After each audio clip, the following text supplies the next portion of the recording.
അരികിൽ വരേണേ, അഭയം തരണേ,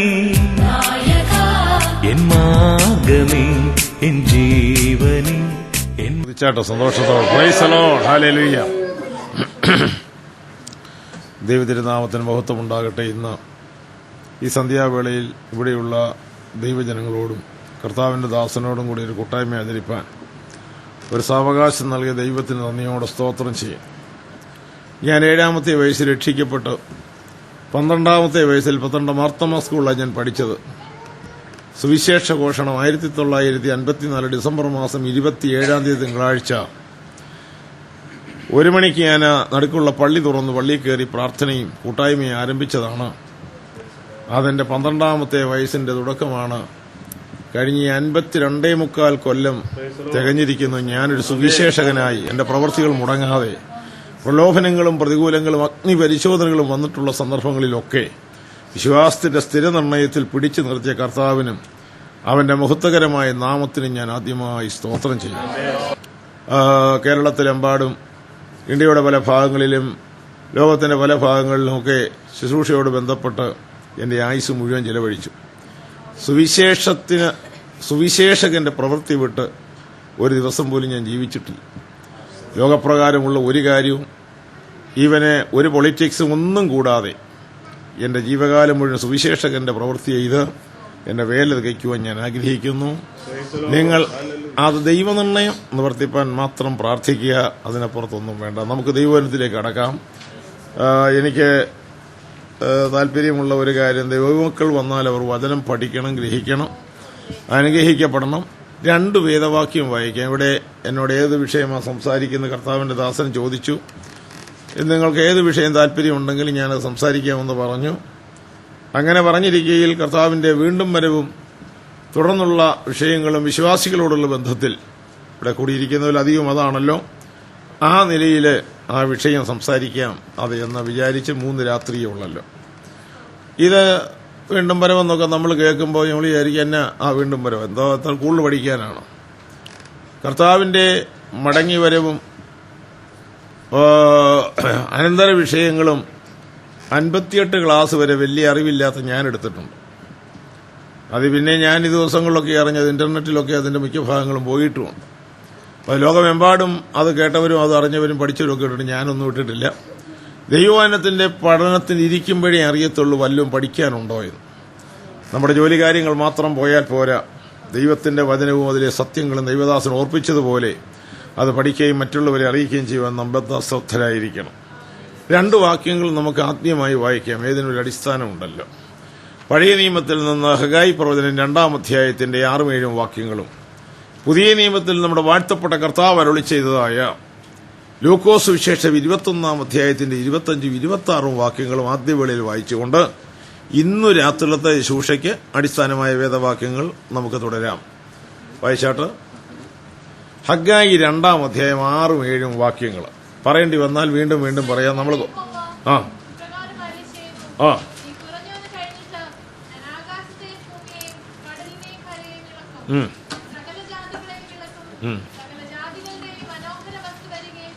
മതി. ഇനിയും ലൂക്കോസിലെ സുവിശേഷം 21-ാം അധ്യായത്തിന്റെ 25-26 വാക്യങ്ങൾ നമ്മുടെ വാഴ്ത്തപ്പെട്ട കർത്താവ് തന്റെ ഐഹിക ജീവിതകാലത്ത് അരുളി ചെയ്ത വചനമാണ്. ഒന്ന് വായിച്ചാട്ട്. ആകാശത്തിന്റെ ശക്തി ഇളകിപ്പോകും, ഭൂലോകത്തിന് എന്ത് ഭവിപ്പാൻ പേടിച്ച് നോക്കിപ്പാർത്തുകൊണ്ട് മനുഷ്യ നിർജീവന്മാരാകും. അടുത്തത് നിൽക്കട്ടെ. ആ 21-ാം അധ്യായത്തിന്റെ 25-26 വാക്യങ്ങളിൽ ക്രൂശീകരണത്തിന്റെ തലേ ചൊവ്വാഴ്ച നമ്മുടെ വാഴ്ത്തപ്പെട്ട കർത്താവ് യെറുശലേമിന് സമീപത്തുള്ള ഒലിവമലയുടെ പടിഞ്ഞാറ് വശത്ത് തന്റെ ശിഷ്യന്മാരുമായി ഇരിക്കുന്ന വേളയിൽ ചോദ്യങ്ങളുടെ മറുപടി പറഞ്ഞതാണ്. യെറുശലേം ദൈവാലയ വിനാശവും നിന്റെ വരവും യുഗാവസാനവും എന്ത് എങ്ങനെയെന്ന 3 ക്വസ്റ്റ്യൻ യേശുവിനോട് സായാഹ്ന വേളയിൽ ഇവർ ചോദിച്ചു. അന്ന് രാവിലെ ദൈവാലയത്തിൽ ചെയ്ത പ്രസംഗവും ദൈവാലയത്തിന്റെ മുറ്റത്ത് വെച്ച യേശു പറഞ്ഞ വാക്കുകളും അതിന്റെ വിശദീകരണം ശിഷ്യന്മാർ ചോദിച്ചത് ഈ സ്ഥലത്ത് വെച്ചാണ്. അത് തന്റെ അതേ കഠാനുഭവങ്ങളും മരണത്തോടും അടുത്തുള്ള ഒരു വിഷയമാണ്. നമുക്ക് ഹഗ്ഗായിയുടെ പ്രവചനത്തിലോട്ട് തിരിയാം.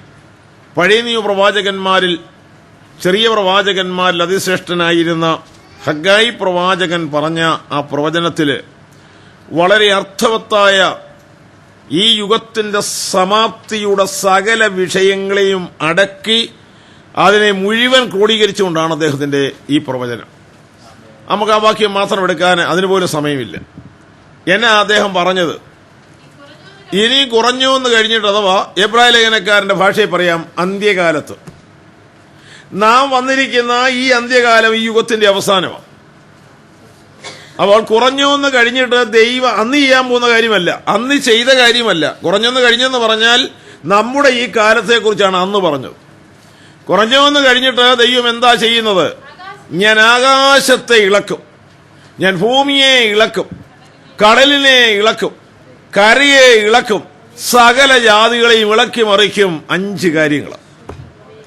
യുഗത്തിന്റെ അവസാനം സംഭവിക്കേണ്ട 5 കാര്യങ്ങൾ അക്കമിട്ട് അതിന്റെ ഓർഡറിൽ പറഞ്ഞിരിക്കുന്നു. അതിന്റെ 6ാമത്തെ കാര്യം, ഇത് എന്തിനിളക്കം മറിച്ചില്? സകല ജാതികളുടെ മനോഹര വസ്തുവായ നമ്മുടെ കർത്താവ് വരികയും ചെയ്യും. പ്രൈസലോ. അപ്പൊ ആ വാക്യത്തിന്റെ അർത്ഥവത്തായ വാല്യൂ എന്താണെന്ന് നിങ്ങളൊന്ന് ആലോചിച്ച് നോക്കുകയും, ഇത് ലോകാവസാനത്തിന്റെ കേസുകെട്ടല്ല, അങ്ങനൊന്നും ആരും ചിത്രീകരിക്കരുത്. ഈ യുഗം അവസാനിക്കുമ്പോൾ നാം വന്നെത്തിയിരിക്കുന്ന ഈ കാലയളവ്, കുഞ്ഞുങ്ങളെ, ഇത് അന്ത്യനാഴികയാകും. നമ്മൾ വന്നിരിക്കുന്ന ഈ കാലയളവ് ലോകാവസാനമല്ല, ഇത് കേവലം ഒരു യുഗാവസാനം മാത്രമാണ്. ദൈവത്തിന്റെ പ്രോഗ്രാം ഈ കാലഘട്ടം കൊണ്ട് അവസാനിക്കത്തില്ല. ദൈവത്തിന്റെ പ്രോഗ്രാം ഇതിൽ അനവധി കാര്യങ്ങൾ തുടരേണ്ടതായിട്ടുണ്ട്. അപ്പോൾ ഇവിടെ ഇങ്ങനെ നമുക്ക് അതേ സമർത്ഥിക്കാം. അന്ത്യകാലം സംഭവിക്കേണ്ടതിൽ ആകാശം ഇളകും.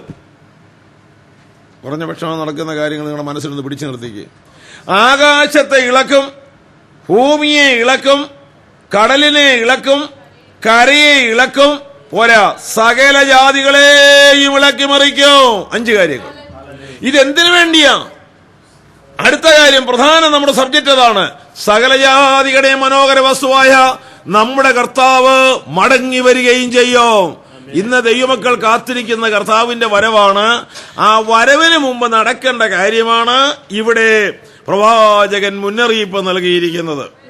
കർത്താവായ യേശു പറഞ്ഞ കാര്യവും തന്റെ വരവിനോടനുബന്ധത്തിൽ ഈ യുഗാവസാനം എങ്ങനെയായിരിക്കും, നിന്റെ വരവിന് യുഗാവസാനത്തിനും അടയാളം എന്താണ് ശിഷ്യന്മാർ ചോദിച്ചതിന് യേശു മത്തായി 24, ലൂക്കോസ് 21, മർക്കോസ് 13 ഈ അധ്യായങ്ങൾ മുഴുവൻ ഒലിമലയുടെ പടിഞ്ഞാറേ ചെല്ലുമെന്ന് ചൊവ്വാഴ്ച വൈകിട്ട് പറഞ്ഞതാണ്. ആ വചനങ്ങൾ നമ്മൾ എടുത്ത് വ്യാഖ്യാനിക്കുമ്പോൾ ജാതി ജാതിയോടും രാജ്യം രാജ്യത്തോടും ഈ പ്രകൃതിയിലും പകർച്ചവ്യാധികളും മഹാസംഭവങ്ങളും മനുഷ്യനാകപ്പാടെ അതേ അന്ധന്മാരായി നിർജീവന്മാരായി തീരുന്ന മഹാസംഭവങ്ങളുടെ പരമ്പരകൾ ഇവിടെ നടക്കുമെന്ന് യേശുക്രിസ്തു പലവട്ടം ആവർത്തിച്ചിട്ടുണ്ട്. അതിലൊരു വാക്യമേ ഇവിടെ വായിച്ചുള്ള, കാരണം വിഷയവുമായി ബന്ധപ്പെടുത്തിയാ വായിച്ചത്. കടലിളകും, കടലിന്റെയും ഓളങ്ങളുടെയും തിരമാലയുടെയും മുഴക്കെന്ന ഭൂമിയിലെ ജാതികൾ പരിഭ്രാന്തരായി തീരും. അത് സൂര്യനിലും നക്ഷത്രങ്ങളിലും വലിയ മാറ്റങ്ങൾ സംഭവിക്കും, പ്രകൃതിയിൽ വലിയ മാറ്റം സംഭവിക്കും, കടലിലും കരയിലും മാറ്റങ്ങൾ സംഭവിക്കും. ആ കാര്യം യേശുവിന്റെ പഠിപ്പിക്കലുകളിലുമുണ്ട്. അപ്പോൾ സൃഷ്ടാവ് പഠിപ്പിക്കുന്ന ഓർഡർ അനുസരിച്ചും പ്രവാചകന്മാർ പറഞ്ഞ ഓർഡർ അനുസരിച്ചും നമ്മൾ വന്നിരിക്കുന്ന കാലഘട്ടം കർത്താവിന്റെ വരവിന്റെ കാലഘട്ടമാണെന്ന് നമ്മളൊന്ന് മനസ്സിലാക്കണം. സമയമായി, അധികം കാര്യങ്ങളൊന്നും കാത്തിരുന്ന് കണക്ക് കൂട്ടുവാനില്ല. സമയമായി, അവനടുക്കെ വാതുക്കലാണ്. ഈ മർക്കോസും മത്തായിയും ഒക്കെ യേശു ഒടുവിൽ പറഞ്ഞത്, ഇത് സംഭവിക്കുന്നത് കാണുമ്പോൾ നിങ്ങളുടെ വീണ്ടെടുപ്പ് അടുത്തു എന്നറിഞ്ഞ് നിങ്ങളുടെ തലകളെ നിവർത്തുവേൻ. അതുകൊണ്ട് ലോക സംഭവങ്ങൾ സംഭവിക്കുന്ന കാണുമ്പോൾ പേടിക്കാനല്ല, ദൈവമക്കൾ എടുക്കപ്പെടുവാൻ അവസരമായി എന്ന് തിരുവെഴുത്തുകൾ കൊണ്ട് മനസ്സിലാക്കി ദൈവത്തെ സ്തുതിക്കുകയും നമ്മൾ ഒരുങ്ങുകയും ചെയ്യണം. ഇവിടെ സകല ജാതികളെയും ഇളക്കുമെന്ന്, അതിനകത്ത് ഈ അന്ത്യകാല സംഭവത്തിൽ സർവ്വജാതികളെയും ഇളക്കുമെന്ന്. ചുരുക്കത്തിൽ നമ്മുടെ രാജ്യത്തേക്ക് നോക്കാം. ഇതുപോലെ വിപ്ലവങ്ങൾ ജാതികളിലും രാജ്യങ്ങളിലും ഉണ്ടായ ഒരു കാലഘട്ടം ഉണ്ടോ? ഏത് ചരിത്രം പഠിച്ചാലും ഒരു കാലത്തും ഇല്ല എന്ന് പറയുന്നതിന് സർവ്വതെളിവും വരാം. ഇന്ത്യയുടെ സ്ഥിതി ഇന്ന് എന്താണ്? വളർച്ചയുള്ള ഒരു രാജ്യമാണ്. ലോകത്തിന് വളരെ പ്രതീക്ഷയുണ്ട്. ചാവേർ ബോംബുകളാലും വർഗീയ സംഘടനകളാലും പാർട്ടികളുടെയും മതങ്ങളുടെയും സംഘർഷാവസ്ഥയാലും നമ്മുടെ രാജ്യത്ത് വാസ്തവത്തിൽ അസ്വസ്ഥമായ അന്തരീക്ഷങ്ങൾ അത് നിരന്തരം സംഭവിച്ചുകൊണ്ടിരിക്കുകയാണ്. ഇനി അത് പോകട്ടെ, അടുത്ത രാജ്യമായ പാകിസ്ഥാന്റെ സ്ഥിതി എന്താണ്? കഴിഞ്ഞ ദിവസവും ജാവേർ അതേ ആക്രമണത്തില് 180 എണ്ണം മരിക്കുകയും അതിനേക്കാൾ ഉപരിയായി വലിയൊരു ജനസമൂഹം അതിന്റെ പീഡനത്തിലും കഷ്ടതയിലും മുറിവേറ്റവരായി നിൽക്കുന്നു. അത് എല്ലാ ദിവസവും സംഭവിക്കുന്ന കാര്യമാണ്, ഒരു ദിവസമല്ല. വാസ്തവത്തിൽ പാകിസ്ഥാൻ ഒരു പോർക്കളമായിരിക്കുകയാണ്, തമ്മിത്തല്ലിച്ചാകുന്ന ഒരു പോർക്കളം. ഇറാഖിന്റെ സ്ഥിതി എന്താണ്? അത് ദിവസവും രക്തപ്പൊടി അവിടെ ഒഴുകിക്കൊണ്ടിരിക്കുകയാണ്. അഫ്ഗാനിസ്ഥാന്റെ സ്ഥിതി എന്താണ്? അതിനേക്കാൾ രൂക്ഷമായ അന്തരീക്ഷമാണ് അവിടെ നടക്കുന്നത്. ഇപ്പോൾ ജപ്പാൻ വളരെ സാമ്പത്തികവും ബുദ്ധിപരവുമായ നിലയിൽ എക്കണോമിക്കലി ഉയർന്ന ഒരു രാജ്യമാണ്. അടുത്ത സമയങ്ങളിൽ ജപ്പാനിൽ നടന്ന സംഭവങ്ങൾ എന്തൊക്കെയെന്ന് എടുത്തു പറയേണ്ടതില്ലല്ലോ. ഞാനങ്ങ് ചുരുക്കി പറയട്ടെ, ഓരോന്ന് പേരെടുത്ത് പറയുമ്പോൾ സിലോണിന്റെ സ്ഥിതി എന്താണ്? അവിടെ ഇളക്കമുണ്ടോ? ഇളക്കമേ ഉള്ളൂ, അവിടെ ഉറച്ചിട്ടില്ല. ചുരുക്കത്തിൽ നമ്മുടെ അയൽ രാജ്യങ്ങളിൽ ലോകത്തിലെ പ്രബലമായ ശക്തികളെയും എടുത്തു വരുമ്പോൾ വിപ്ലവങ്ങളും രക്തക്കുരുതികളും മനുഷ്യ ബോംബുകളും ആപത്കരമായ അവസ്ഥകളും സംഘർഷങ്ങളും നടന്നുകൊണ്ട് കത്തിക്കാളുന്ന ഒരു കാലമാണ് നമ്മൾ വന്നിരിക്കുന്ന ഈ കാലം. നിങ്ങൾക്ക് എന്നേക്കാൾ അധികം അത് മനസ്സിലാക്കുവാൻ കഴിയുള്ളവരാണ്. ഇപ്പോൾ എന്തോന്നിന്റെ ലക്ഷണമാണിത്? 2500 കൊല്ലത്തിനു മുമ്പ് കർത്തൃദാസൻ ആത്മാവിൽ പറഞ്ഞു, അന്ത്യകാലം സ്വസ്ഥമല്ല.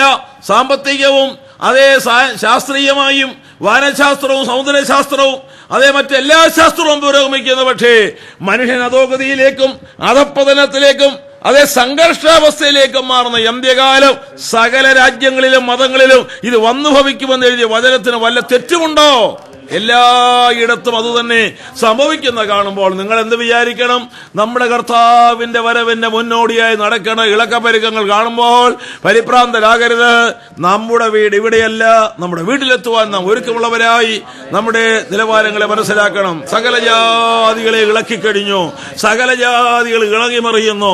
ജനസമുദായ കടല് വളരെ ശബ്ദമായ വലിയ മുഖരിതമായ അന്തരീക്ഷത്തിലേക്ക് ഇളകിമറിയുന്നു. എന്തിന്?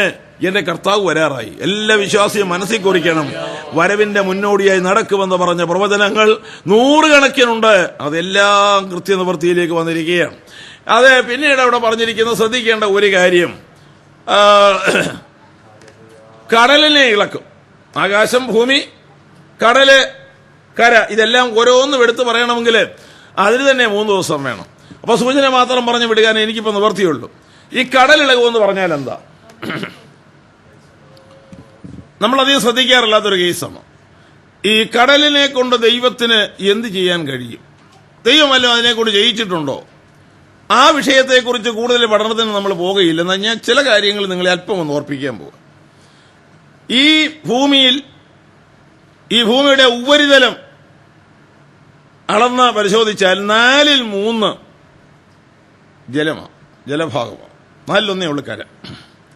അപ്പൊ ഈ കടലിനെ സംബന്ധിച്ച് അടുത്ത കാലങ്ങൾ ഒരുപാട് പഠനങ്ങൾ ലോകത്തിലെ വിവിധ രാജ്യങ്ങൾ നടത്തുന്നുണ്ട്. കടൽ ഇളകുന്നതാണോ? കടലിനെ ഇളക്കാവതാണോ എന്ന് പറഞ്ഞാൽ അതെന്താ? ചിലയിടത്തൊക്കെ ശാന്തസമുദ്രമുണ്ട്, സമാധാനമായി കിടക്കുന്നു, ചിലയിടത്തൊക്കെ വ്യത്യാസം കാണുന്നു. എന്നാൽ ദൈവസൃഷ്ടിയും തന്റെ സൃഷ്ടിയായ ഓരോ വിഷയത്തിലും ദൈവത്തിന്റെ ആജ്ഞയും ശക്തിയും അതിന്റെ പരിവർത്തനം നടത്തുന്ന ഭാഗം നമ്മൾ കാണുമ്പോൾ ഉടയവനെ സ്തുതിക്കുകയും ദൈവത്തെ മഹത്വപ്പെടുത്തുകയും ചെയ്യുവാൻ അത് ഇടയായി തീരട്ടെ. അപ്പൊ കടലിനെ ഇളക്കുമെന്ന് പറഞ്ഞാൽ കടലും ദൈവ വചനത്തിന്റെ ശക്തിയും അതിന്റെ സ്വാധീനതയും എന്താണെന്ന് ചില വാക്കുകൾ കൊണ്ട് അത് നിങ്ങളെ ഓർപ്പിക്കുക. ദൈവത്തിന് ഒരു ജാതിയെയോ ഒരു രാജ്യത്തെയോ ഒരു ശക്തിയോ ഒതുക്കുവാൻ പട്ടാളമോ എയർഫോഴ്സോ നേവിയോ ആർമിയോ ഒന്നും വേണ്ട. തന്റെ സൃഷ്ടിയുടെ ഏതെങ്കിലും ഒരു ഘടകത്തോട് അത് ചെയ്യാൻ പറഞ്ഞാൽ തമ്പുരാന്റെ ആജ്ഞ കേൾക്കാതെ കേൾക്കാൻ ചെവിയോർത്തിരിക്കുകയാണ് ഈ സൃഷ്ടികളൊക്കെ. അത് തമ്പുരാൻ ചെയ്താൽ തമ്പുരാൻ ചെയ്യേണ്ട കാര്യങ്ങളിൽ തന്റെ സൃഷ്ടി ചെയ്യും.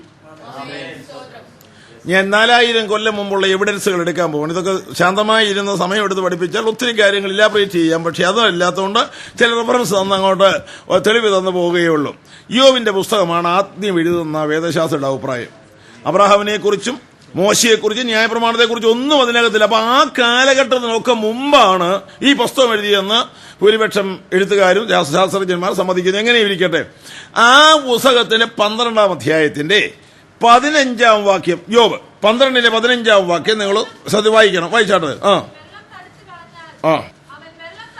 അവൻ വെള്ളം തടുത്തു കളഞ്ഞാൽ അത് വറ്റിപ്പോകുന്നു. ദൈവം വെള്ളത്തെ, കടലിനെയോ അല്ലെങ്കിൽ നദികളെയോ ജലവിഭാഗത്തെ അങ്ങ് തടുത്താൽ അത് പറ്റും, അതങ്ങ് ഉണങ്ങും. അടുത്ത വാക്ക്, ആ ദൈവം ഈ കടലിനെ, ഈ വെള്ളത്തെ വിട്ടയച്ചാൽ അതെന്തോ ചെയ്യും?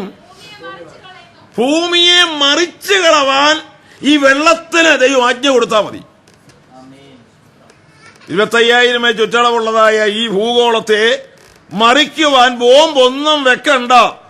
ഈ ഭൂമിയിലുള്ള വെള്ളത്തിന് കൽപ്പന കൊടുത്താൽ ഇതിനെ ഇത് മറിച്ചു കളയും. അപ്പൊ അതിനുള്ള ശക്തി എന്താണ്? സൃഷ്ടാവുമായുള്ള ബന്ധത്തിൽ അറിയേണ്ടതായ ചില കാര്യങ്ങൾ അതിനെ പ്രത്യേകമായിട്ടുണ്ട്. അങ്ങനെ വല്ലതും നടന്നിട്ടുണ്ടോ? കാര്യങ്ങൾ ചെയ്യുമ്പോൾ പ്രൂവ് ചെയ്യണമല്ലോ. ദൈവം കൽപ്പന കൊടുത്തോ ആരെയും മറിക്കുകയോ അല്ലെങ്കിൽ എന്തെങ്കിലും ആക്ഷൻ എടുക്കുകയോ അതിന്റെ പ്രവൃത്തി ലോകമോ ജനമോ അനുഭവിക്കുകയോ ചെയ്തിട്ടുണ്ടെങ്കിൽ അത് തെളിവ് തരേണ്ട വിഷയമാണ്. അത് നമുക്കെടുത്ത് വായിക്കാം. യോശുവയുടെ പുസ്തകം 24-ാം അധ്യായം 7-ാം വാക്യം വായിക്കുമ്പോൾ തന്നെ അതേ 15-ാം അധ്യായം പുറപ്പാട് പുസ്തകം ഒരാൾ എടുത്തു വെച്ചാട്ട് ഈ 24:7 വായിച്ചേ. അവർ യഹോവയോട് നിലവിളിച്ചപ്പോൾ അവർ നിങ്ങൾക്ക് മിസ്രയീമ്യർക്ക് മധ്യേ അന്ധകാരം വെച്ച്, ചില പ്രയോഗങ്ങൾ ശ്രദ്ധിക്കണം. കടൽ വന്നതല്ല, കടലിനെ അവരുടെ മേൽ വരുത്തി അവരെ മുക്കിക്കളഞ്ഞു. അപ്പൊ ഈ പ്രയോഗം മനസ്സിലായോ? കടൽ വന്നതല്ല. നമ്മൾ വിചാരിക്കും കടലിന് കയറി പോകുന്നതല്ല. ഉടയവൻ ആജ്ഞ ഉടയ്ക്കാതെ 1 ഇഞ്ച് കടല് കയറത്തില്ല. അപ്പോൾ ഈ സംഭവം മനസ്സിലായോ? ഇസ്രായേൽ ജനം മിസ്രയീമിൽ നിന്ന് വാഗ്ദത്ത കനാനിലേക്ക് പ്രയാണം ചെയ്യുമ്പോൾ ആ പ്രയാണത്തിന്റെ ആരംഭം അവർ ചെങ്കടലിൽ നിന്ന് ഇക്കരെ കയറും. ഇസ്രായേൽ വന്നപ്പോൾ ചെങ്കടല് വറ്റിപ്പോയി. മോശയുടെ വടി നീട്ടി ചെങ്കടല് 2 ഭാഗമായി പിളർന്നു മാറി. 15-ാം അധ്യായം നിങ്ങൾ വായിച്ചാൽ പുറപ്പാടിൽ ആ കാര്യം വിശദമായിട്ട് എഴുതിയിട്ടുണ്ട്. ഈ പോയ ചെങ്കടല് അത് ഉണങ്ങിയ ഒരു വഴി അവിടെ ഉണ്ടായി. നിങ്ങൾ വിചാരിക്കുന്നു ഹൈവേക്ക് എന്തോ വിസ്തൃതി കാണുമെന്ന്. അത്രയും ജനങ്ങളും മൃഗങ്ങളും അത്രയും സമയം കൊണ്ട് ഇക്കരെ കയറണമെങ്കിൽ 6000 പേര് നിരന്നു പോകാവുന്ന ഒരു ഹൈവേ ആണ് ദൈവം കടലിൽ വെട്ടിയത്. ഇത്രയും 6000 പേര് നിരന്നു പോകാവുന്ന വഴിയാണ് കടലിൽ ദൈവം അതേ കടൽ ഉണക്കി. കടൽ ഉണക്കിയത് എങ്ങനെയാണ്? പെരിയ കൊടിയ കാറ്റടിച്ചു. ഇത് കൽപ്പിച്ചാൽ പിരിഞ്ഞു പോകുന്ന, വടികാട്ടിയാൽ മാറിപ്പോകും. പക്ഷേ സമുദ്രത്തിന്റെ അടിയിലെ ചള്ളയും ചെളിയും ഉണക്കി ജനത്തെ എക്കല കടത്തുവാൻ ഒരു വലിയ കാറ്റടിപ്പിച്ച് സ്ഥലം ഉണക്കി വഴിയാക്കി സെക്കൻഡ് സമയം കൊണ്ട് ദൈവം കൊടുത്തു. ദൈവത്തിന് വെള്ളത്തെ കൊണ്ടും വെള്ളത്തിൽ കൂടെയും ഒക്കെ വല്ലതും ചെയ്യാൻ കഴിയുമോ? അതേ കടൽ ഉണക്കി, അതേ വെള്ളം ഇസ്രായേലിന് മക്കല കയറിയപ്പോൾ വെള്ളം അവരുടെ മേൽ, കടൽ അവരുടെ മേൽ വന്നു, ശത്രുക്കളെ മുക്കിക്കളഞ്ഞു. ദൈവത്തിന്റെ പട്ടാളം തന്റെ സൃഷ്ടിയാണ്. ആ സൃഷ്ടിയിൽ ഒന്നിനോട് കൽപ്പിച്ചാൽ പ്രതിയോഗിയെ വകവരുത്തുവാൻ കഴിയുന്നതാണെന്ന് ഈ സംഭവം ചരിത്രമായി ദൃക്സാക്ഷിയായ യോശുവ എഴുതി വെച്ചിരിക്കുകയാണ്. 40 കൊല്ലം കഴിഞ്ഞപ്പോൾ യോശുവ എഴുതി വെച്ചു. അത് യോശുവ കണ്ണാൽ കണ്ട കാര്യമാണ്. കടലിൽ വന്നതല്ല, കടലിനെ വിളിച്ചു വരുത്തി, അവരുടെ മേൽ വരുത്തി, അവരെ മുക്കിക്കളഞ്ഞ് ഫറവോനെയും കൂട്ടരെയും ആ ശത്രുക്കളെ സംഹരിച്ചു കളഞ്ഞു. ദൈവത്തിന് ചെയ്യുവാൻ കഴിയുമോ? കടൽ വന്നതല്ല, കടലിനെ വരുത്തിയതാണ്. ഇനി യെഹെസ്കേൽ പ്രവചനം എടുത്ത് വായിച്ചാട്ട് 26-ാം അധ്യായം 19-ാം വാക്യം എടുക്കണം. ആദ്യം വായിച്ചിട്ട് നമുക്ക് 15-ാം അധ്യായ പുറപ്പാടിലേക്ക് പോകണം. വാക്യങ്ങൾ ഒന്നുകൂടെ വേണേ പറയാം. യെഹെസ്കേൽ 26-ന്റെ 19-ാം വാക്യം എടുത്ത് വേഗം വായിച്ചാട്ട്. യഹോവയായ കർത്താവ് ഇപ്രകാരം അരുളി ചെയ്യുന്നു, ഞാൻ നിന്നെ നിവാസികൾ ഇല്ലാത്ത പട്ടണങ്ങളെ പോലെയും ശൂന്യ പട്ടണമാക്കുമ്പോഴും ഞാൻ നിന്റെ മേൽ ആഴി വരികയല്ല, വരുത്തി പെരുവെള്ളം നിന്നെ മൂടുമ്പോഴും കുഴിയിൽ ഇറങ്ങുന്നവരോട് ഞാൻ നിന്നെ ആക്കുമ്പോഴും. അടുത്തത് എങ്ങനെ ഭൂതലത്തിലെ നിവാസികളോടും രാജ്യങ്ങളോടും പറയാനുള്ളത്, കാര്യങ്ങൾക്ക് സമാപ്തി വരുത്തുവാൻ ദൈവത്തിന് ഇവനുണ്ടാക്കിയ ഒരു ബോംബിന്റെയും ആവശ്യമില്ല. ആഴിയെ വിളിച്ചു വരുത്തി സംഹാര തണ്ഡവമാടിയാൽ അത് അധോലോകത്തേക്ക് ഇറങ്ങിപ്പോകുന്നവരായി മാറും. അതുകൊണ്ട് മനുഷ്യന്റെ ആയുധം വേണ്ട, തമ്പുരാന്റെ പക്കൽ ആയുധമുണ്ട്. അത് കൽപ്പിച്ചാൽ ഉടനെ നടക്കുന്നതാണ്. ഇനിയും വായിച്ചാട്ട് അതിന്റെ ചരിത്രഭാഗമാണ് പുറപ്പാട് പുസ്തകം 15-ാം അധ്യായത്തിന്റെ 8, 9 വാക്യങ്ങൾ 19 വാക്യം എടുത്താണ്. അത് മുഴുവൻ വായിക്കേണ്ടതാണെങ്കിലും സമയത്തെ ഭയന്ന് തൊടുകുറിയായി ചില വാക്കുകൾ പറയുന്നതേ ഉള്ളൂ. എടുത്ത് വായിച്ചാട്ട്. മൂക്കിലെ ശ്വാസത്താൽ അവന്റെ മൂക്കിലെ, ദൈവത്തിന്റെ മൂക്കിലെ ശ്വാസത്താൽ വെള്ളം കുന്നിച്ചുകൂടി.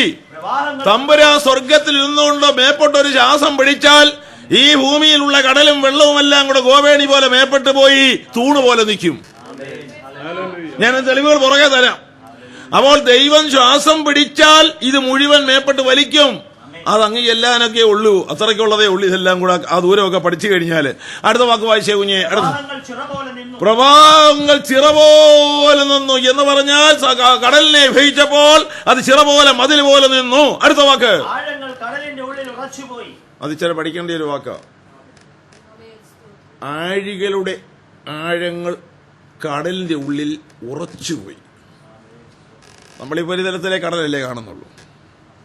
അതൊക്കെ ഇച്ചിരി മനസ്സിലാക്കേണ്ട. ആധുനിക സമുദ്രശാസ്ത്രത്തിന്റെ വികസനത്തിൽ ആ കാര്യങ്ങളൊക്കെ പഠിച്ചിട്ടുള്ളവരുടെ കാണും.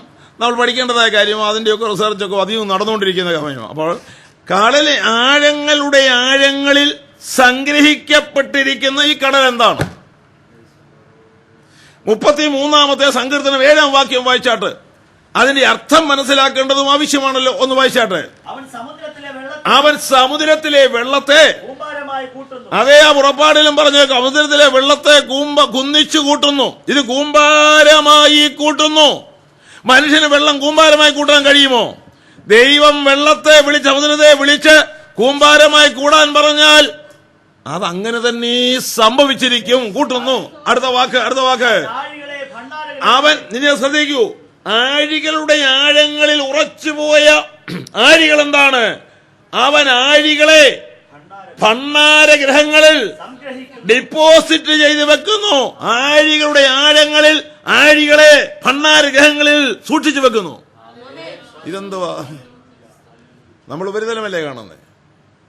കടലിന്റെ ആഴങ്ങളിലെ ഉള്ളറകളിൽ സംഗ്രഹിച്ചു വെച്ചിരിക്കുന്നതായ കടലിനെ സംബന്ധിച്ചുള്ള പഠനത്തിലേക്ക് നീങ്ങുമ്പോഴേ കാര്യം മനസ്സിലാവുള്ളൂ. 34,000 അടി ഡെപ്താണ്, ആഴമാണ്. ആഴികളുടെ ആഴങ്ങളിലെ ആഴികളുടെ ആഴം 34,000 അടി ഡെപ്താണ്. എന്തുകൊണ്ട്? മോളിൽ നിന്ന് നോക്കിയാൽ നമ്മൾ എന്നാ കാണുന്നത്? ഇനി ഞാനൊരു കാര്യം ചോദിക്കാം. ഈ വെള്ളത്തെ ഇന്ന് രാത്രി ഇറക്കി വിടാൻ തമ്പുരാൻ അങ്ങ് തീരുമാനിച്ചെന്നിരിക്കട്ടെ. ഈ ആഴികളുടെ ആഴങ്ങളുടെ ഡെപ്പോസിറ്റ് ചെയ്ത് വെച്ചിരിക്കുന്ന ആഴികളെ നിങ്ങൾ വെളിയിലോട്ടൊന്ന് വരൂ, ആ ഡെപ്പോസിറ്റ് വെക്കുന്ന ആഴികളെ നിങ്ങൾ വെളിയിലോട്ടൊന്ന് വരിക എന്ന് പറഞ്ഞാൽ ഉടയവന്റെ വാക്കിന് അത് ഇറങ്ങി ഇങ്ങ് വരും. എത്ര അടി കാണുമെന്നാ വിചാരിക്കുന്നത്? 25,000 ചുറ്റളവുള്ളതായി ഈ ഭൂഗോളത്തിന്റെ 4 വശത്തും 1.5 മൈൽ വെള്ളം ഉയർന്നു നിൽക്കത്തക്ക നിലകളിൽ 4 വശത്തും. അപ്പോൾ ഇത്രയും വലിയ വെള്ളം 1.5 മൈൽ 4 വശം നിൽക്കുമ്പോൾ നടുക്കൊരു പന്ത് പോലെ ഭൂമിയിരിക്കും. അത്രയുമാണ് ഈ ഭണ്ഡാരഗൃഹങ്ങളിലെ വെള്ളത്തിന്റെ അളവെന്ന് മനസ്സിലാക്കി കർത്താവ് ചെയ്തിരിക്കുന്ന കാര്യപരിപാടികളിൽ അവയെ പുറത്തുവിടാതെ അകത്ത് ഒതുക്കി നിർത്തിയിരിക്കുന്നത് എന്തിനാണ്? ഉടയവൻ ആജ്ഞ കൊടുത്താൽ അവകൾ അതിന്റെ പ്രവൃത്തി ചെയ്യുമെന്നുള്ളതിന് യാതൊരു സംശയവുമില്ല. നിങ്ങൾ മുമ്പോട്ട് വായിക്കുക. പുറപ്പാട് പുസ്തകം 15-ാം അധ്യായം വീണ്ടും എടുത്താട്ട്. ആ വായിച്ച ഒരു വാക്യമേ വായിച്ചുള്ളതിന് താഴോട്ട് വായിച്ചാട്ട്. അടുത്തത്. പ്രവാഹങ്ങൾ ചിറ പോലെ നിന്നു, ആഴങ്ങൾ കടലിന്റെ ഉള്ളിൽ ഉറച്ചുപോയി. അടുത്ത വാക്ക്. ഞാൻ പിന്തുടരും, ഞാൻ പിടിക്കും, കൊള്ള പങ്കിടും. പൂർത്തിയാകും. അടുത്തത്. ഞാൻ എന്റെ വാൾ ഊരും, എന്റെ കൈ അവരെ നിഗ്രഹിക്കും. നിന്റെ കാറ്റിനെ ശത്രു പറഞ്ഞു വാളെടുക്കും, യുദ്ധമെടുക്കും, ഞാൻ ഇപ്പൊ ചെയ്യും, ഞാൻ ഇപ്പൊ കൊല്ലും, ഇപ്പൊ വെട്ടും, ഇപ്പൊ തിന്നും എന്നൊക്കെ പറഞ്ഞു. പക്ഷെ ദൈവം തമ്പുരാന് പട്ടാളത്തിന് പകരം അങ്ങോട്ട് വിട്ടത് കാറ്റിനെയാണ്. സമുദ്രത്തിന്റെ കാര്യം പറഞ്ഞല്ലോ. നിന്റെ കാറ്റിനെ നീ അയച്ചു. ദൈവകുഞ്ഞുങ്ങളെ, ഈ കാറ്റ് ആരുടെയാ? പ്രൈസലോ. ഈ വാക്ക് നിങ്ങൾക്ക് മനസ്സിലാകില്ലേ? നിന്റെ കാറ്റിനെ നീ ഓദിച്ചു. അടുത്ത വാക്ക്. കടലവരെ മൂടി, അവർ ഈയം പോലെ വെള്ളത്തിൽ താണുപോയി. തേകിപ്പറ്റിക്കാൻ ദൈവത്തിന് ആരും വരണ്ട. അതിനെ വാക്കുകൊണ്ട് നിലയ്ക്ക് നിർത്തുവാൻ സൃഷ്ടാവിന് കഴിവുണ്ട്. ഈ സൃഷ്ടി അവന്റെ ആജ്ഞയ്ക്ക് കാത്തിരിക്കുകയാണ്. ഒന്ന് ശബ്ദിച്ചാൽ മതി, കാര്യം അങ്ങ് നടക്കുകയാണ്. ഇത് മിസ്രൈമിൽ 3500 കൊല്ലത്തിന് മുമ്പ് നടന്നൊരു സംഭവമാണ് എഴുതി വായിക്കുന്നത്, അല്ലാതെ അതേ പാഠാകൃതം ഒന്നുമല്ല, പുരാണം ഒന്നുമല്ല. താഴോട്ട് വായിച്ചേ കുഞ്ഞി, അടുത്ത വാചകം കൂടെ. ആരെ ഇന്ന് രാത്രി എനിക്ക് പറയാനുള്ളത്, ലോകത്തിലെ സകല ദേവന്മാരെക്കാളും ദൈവമായിരിക്കാൻ സർവശക്തിയുള്ള ദൈവം നമുക്കുണ്ട്. അവർ സകലവും ചെയ്യുവാൻ കഴിവുള്ള ദൈവമാണ്. ഇനി 19-ാം വാക്യം ഒന്ന് വായിച്ചേ, അതിന്റെ ഇടയ്ക്കേക്ക് വിടാം നമുക്ക്. ഇറങ്ങിപ്പോയി. പിന്നെ അടുത്തത് എന്താ അങ്ങനെ കണ്ടോ? വെള്ളം വന്നതല്ല, തന്റെ ജനത്തിന് വേണ്ടി വഴിവെട്ടി കടലിനെ മാറ്റി ഭിത്തി പോലെ നിർത്തിയ ദൈവം തന്റെ ജനം കടന്നു കയറി കഴിഞ്ഞപ്പോൾ, ഈ ശത്രുക്കൾ ഇറങ്ങിയപ്പോൾ കടലിനെ തിരിച്ചു വിളിച്ചു, അവരുടെ മേൽ വരുത്തി, ആഴിയവരെ മൂടി. പട്ടാളം വേണോ? നിങ്ങൾ വ്യക്തമായി വായിക്കുന്ന ഈ വാക്കുകളുടെ മുൻപിൽ ദൈവത്തിന് സൃഷ്ടിയെ കൊണ്ട് ചെയ്യുവാൻ കഴിയുന്ന പ്രവൃത്തികളില് ചില സൂചനകൾ അങ്ങോട്ട് എടുക്കുകയാണ്. അതിലൊരു കാര്യം ഓർക്കൂ, അതേ ആഴികളും അഥവാ ഈ ജലവിഭാഗവും ഒക്കെ ഇതിൽ സകല സൃഷ്ടികളോടും ദൈവം കൽപ്പിച്ചാൽ അതുപോലെ നടക്കും. നമ്മൾ ദൈവവിശ്വാസികളായതുകൊണ്ട് ഓർത്തോണേ, തമ്പുരാന് കഴിയാത്ത ഒരു കാര്യവുമില്ല. നിങ്ങൾ കേരളത്തിലെ സുനാമി വന്ന കാര്യം മനസ്സിലാക്കിയവരല്ലേ? അന്നുണ്ടായിരുന്നവരും ചിലപ്പോൾ അവിടെ കാണുമല്ലോ. കേരളത്തിലല്ല, സുമാത്ര ദ്വീപിൽ നിന്നുണ്ടായ ഒരു ചെറിയ ഭൂകമ്പമോ എന്തെങ്കിലും ആകട്ടെ, അതിന്റെ ഫലം 12 രാജ്യങ്ങൾ അതിന്റെ ഫലം കൊയ്യേണ്ടി വന്നു. നമ്മുടെ കൊച്ചു കേരളവും അതിന്റെ ഫലം കുറെ അനുഭവിക്കേണ്ടി വന്നു. ആ ദുഃഖം മനുഷ്യജാതിയിൽ നിന്ന് മാറിയിട്ടില്ല. ഏതാണ്ട് 4 ലക്ഷത്തോളം ജനങ്ങളെ അറിയപ്പെട്ട നിലയിൽ നിഗ്രഹിച്ചു. നമ്മുടെ ആൻഡമാൻ നിക്കോബാർ ദ്വീപുകളുടെ എണ്ണം പോലും കുറഞ്ഞുപോയി. അത് വളരെ വ്യത്യസ്തമായ അനേക കാര്യങ്ങൾ ഭൂമിയിൽ തന്നെ നടന്നു. കടലിൽ നടന്നു, കരയിൽ നടന്നു. 12 രാജ്യങ്ങളിലെ ജനത്തെ കാര്യമായി ബാധിച്ചു. ലക്ഷങ്ങളെ സെക്കൻഡ് സമയം കൊണ്ടത് മാറ്റി. ഒരു ചെറിയ സുനാമിക്ക് ഇത്രയും കഴിയുമെങ്കിൽ ഒരു നല്ല സുനാമി വന്നാൽ മിക്കവാറും ഒന്നും കാണത്തില്ല. സിലോണിലെ തടിച്ച ആഘാതത്തിൽ നമ്മുടെ തിരുവനന്തപുരത്ത് വന്നത് അടിച്ചിരുന്നെങ്കിൽ നമ്മുടെ കേരളത്തിൽ അധികം പേര് മിച്ചം കാണുകയില്ല. പ്രാർത്ഥിക്കുന്ന ജനത്തിന്റെ പ്രാർത്ഥന കൊണ്ട് അത് ഒന്ന് ഒഴിഞ്ഞു മാറി ഒരു സിഗ്നൽ കാണിച്ചങ്ങ് പോയതേ ഉള്ളൂ. വരുന്നുണ്ട് കാര്യങ്ങൾ. ആകാശത്തിന്റെ നിയന്ത്രണം വിടുമ്പോൾ, കടലിന്റെ നിയന്ത്രണം വിടുമ്പോൾ, അതെ പ്രകൃതിയുടെ നിയന്ത്രണം വിടുമ്പോൾ കാര്യങ്ങൾ ഇവിടെയെങ്ങ് നിൽക്കത്തില്ല. ഓർത്തോണം, ഓസ്ട്രേലിയ സുഖമാണെന്ന് വിചാരിക്കേണ്ട, അമേരിക്ക സുഖമാണെന്ന് വിചാരിക്കേണ്ട, ലോകരാജ്യങ്ങളൊന്നും സുഖമാണെന്ന് വിചാരിക്കേണ്ട. തമ്പുരാന്റെ കാറ്റിനില്ല ഇവകൾ ഒന്നുമെന്നുള്ള കാര്യം നിങ്ങൾ മറന്നു പോകരുത്. ഇതെല്ലാം വരാൻ പോകുന്നേ ഉള്ളൂ. ഇതുവരെ ഒന്നും സംഭവിച്ചില്ല. ഇത് വേറെ ഒരു സിഗ്നൽ, സൂചനയെന്ന് മാത്രമേ അമിതമായ വിഷയങ്ങളുടെ പഠനത്തിൽ മനസ്സിലാക്കുവാൻ കഴിയുള്ളൂ. കാറ്റും ദൈവത്തിന്റെ പ്രവൃത്തിയും തമ്മിൽ നമ്മൾ ബന്ധപ്പെടുത്തിയെടുക്കാൻ ഒരുപാട് വചനങ്ങളുണ്ട്. അതേപോലത്തിൽ വിവിധ നിലയിൽ അതിന് വളരെ ശക്തമായ വാക്യങ്ങളും അതേ പ്രവചനങ്ങളും കിടപ്പുണ്ട്.